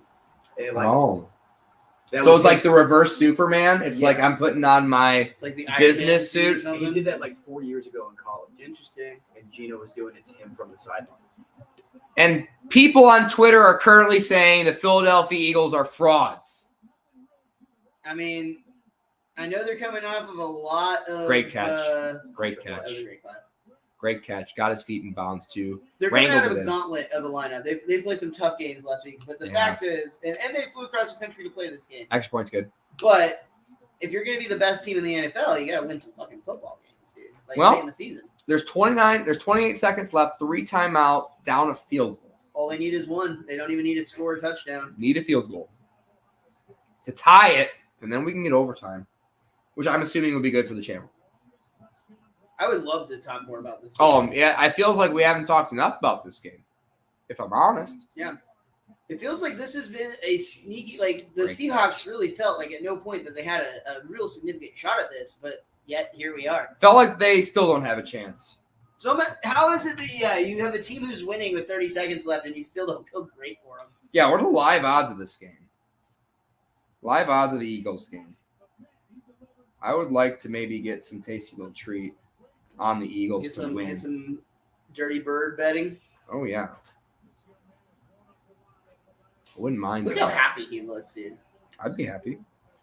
He looks real happy, dude. He looks like the first time that a woman called him daddy. So, Eagles are currently plus 155 live. If I was in a legal state, I would recommend that you bet that. It feels like with them only needing a field goal, Jalen Hurts is going to do some Jalen Hurts shit right here. We're going to have an 80-yard tush push for the victory. I mean, I love betting $2 on Baker Mayfield and plus money. I wouldn't mind taking A.J. Brown and the Philadelphia Eagles plus money. Does it feel, Pete Carroll, like, thank you for finally doing what we drafted you to do? Jalen drops back to pass, looks to the left, throws to the left out of bounds. Oh, wow. Did he get down? He didn't get down, but he caught it. It was a throw out of bounds. And A.J. Brown jumped what felt like 12 feet in the air to catch it, well out of bounds still. But nowhere close. when he was floating inbounds, it was a catch. So not a good play on first down here for the Eagles. Maybe not. It's a great opportunity to live bet the Eagles. 22 seconds left. A lot of room to make up in a short period of time. Jalen steps up. He's going to run. And he's going to be into the 35 to the 40 to the 45. They're called their first timeout here with 13 seconds left on the clock. 12. Ooh, they let the 12. They let the 12 get off. Eesh. That's not good. Yeah. That 1 second is a rather big deal. What? It's They're a big percentage 44? of the remainder. Mm-hmm. They're 44. Yeah, they're. I mean, field goal is still. They got 2 plays left to get into field goal range. Yeah. I'll say Maybe that. 3 if they have one that's like a stupid, silly short with their timeouts that they have. But yeah. Jake Elliott, career long, 61 yards, has kicked twice. He's got a massive leg. He kicked a 61-yarder in week 2. I think the game that we were streaming now that I think about it. Yeah, there's a big boot that guy has on him. Drops back to pass. Jalen Hurts. Deep ball down the field. A.J. Brown intercepted. Are they going to call a pass I interference? don't think Who is it's. that? They're not. That's going to be an upset. Who had the Seattle money line? Wow. Love on the interception. Probably should have been PI, Wow. if I'm honest, on the first angle from that. We need to replay that. Would love to see a replay of that. Either way, that's going to be a game, and I win fantasy football. Yeah, dude. On to the next round, semifinals of the fantasy football playoffs. I'm out in our league, but I am in the championship game next week for my other league. I'm stoked. What happened, Natalie? They replayed it. Oh, he's out of bounds. No, he he got it. wasn't. He was in bounds. 1 foot. 1. And then 2. Okay. Feels like he's got control. Yeah, it feels like an interception for the game for Mr. Love. That sure feels like a pass interference to me, right? Yeah.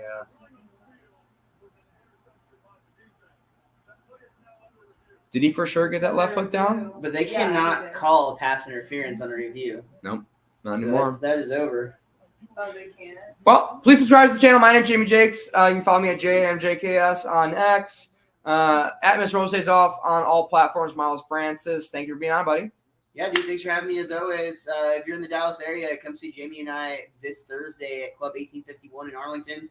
We're going to be doing a Christmas-themed comedy show. It's going to be silly, stupid, and fun, just like this podcast. Bingo. And we'll be back for sure Christmas Day for some football, if not sooner. Christmas Day, noon, will probably be our next live stream. If I can find somebody to come hang out with me on Christmas Eve, we might try and make that happen. Natalie, you'll be on the stream Christmas Eve? No, I'll hang out with them. The first time we both have a week vacation. So I don't think that left foot touches you guys. It's No? out of bounds. No. I thought that It kind of levers off the top of 22's leg. His left foot doesn't go down. This game's not over. It's delayed, but it does. It's delayed, but it does. Look. Ready, and there. Boop. That's touching. Touched. Yeah, you're right. Touch. Paxton Bailey at @PBailey_ at Dingbet District on the YouTube. You can subscribe to that channel. Stands. Game. Ball game. Paxton, what do you have to tell the audience? January 11th, I'll be doing a false idol show in North Richland Hills at the False Idol Hell yeah, Brewery. dude. And Christmas Day, we have that special. I was talking about the producer special coming out the day after. We have Cody and Jacob's episode coming out. So y'all check that out at Dingbat District Podcast on YouTube and Apple Podcasts. Dave Jake says Adam West is Batman, and that is all. And that is all for us tonight. Thank you and good night. Thank you and good night. Didn't click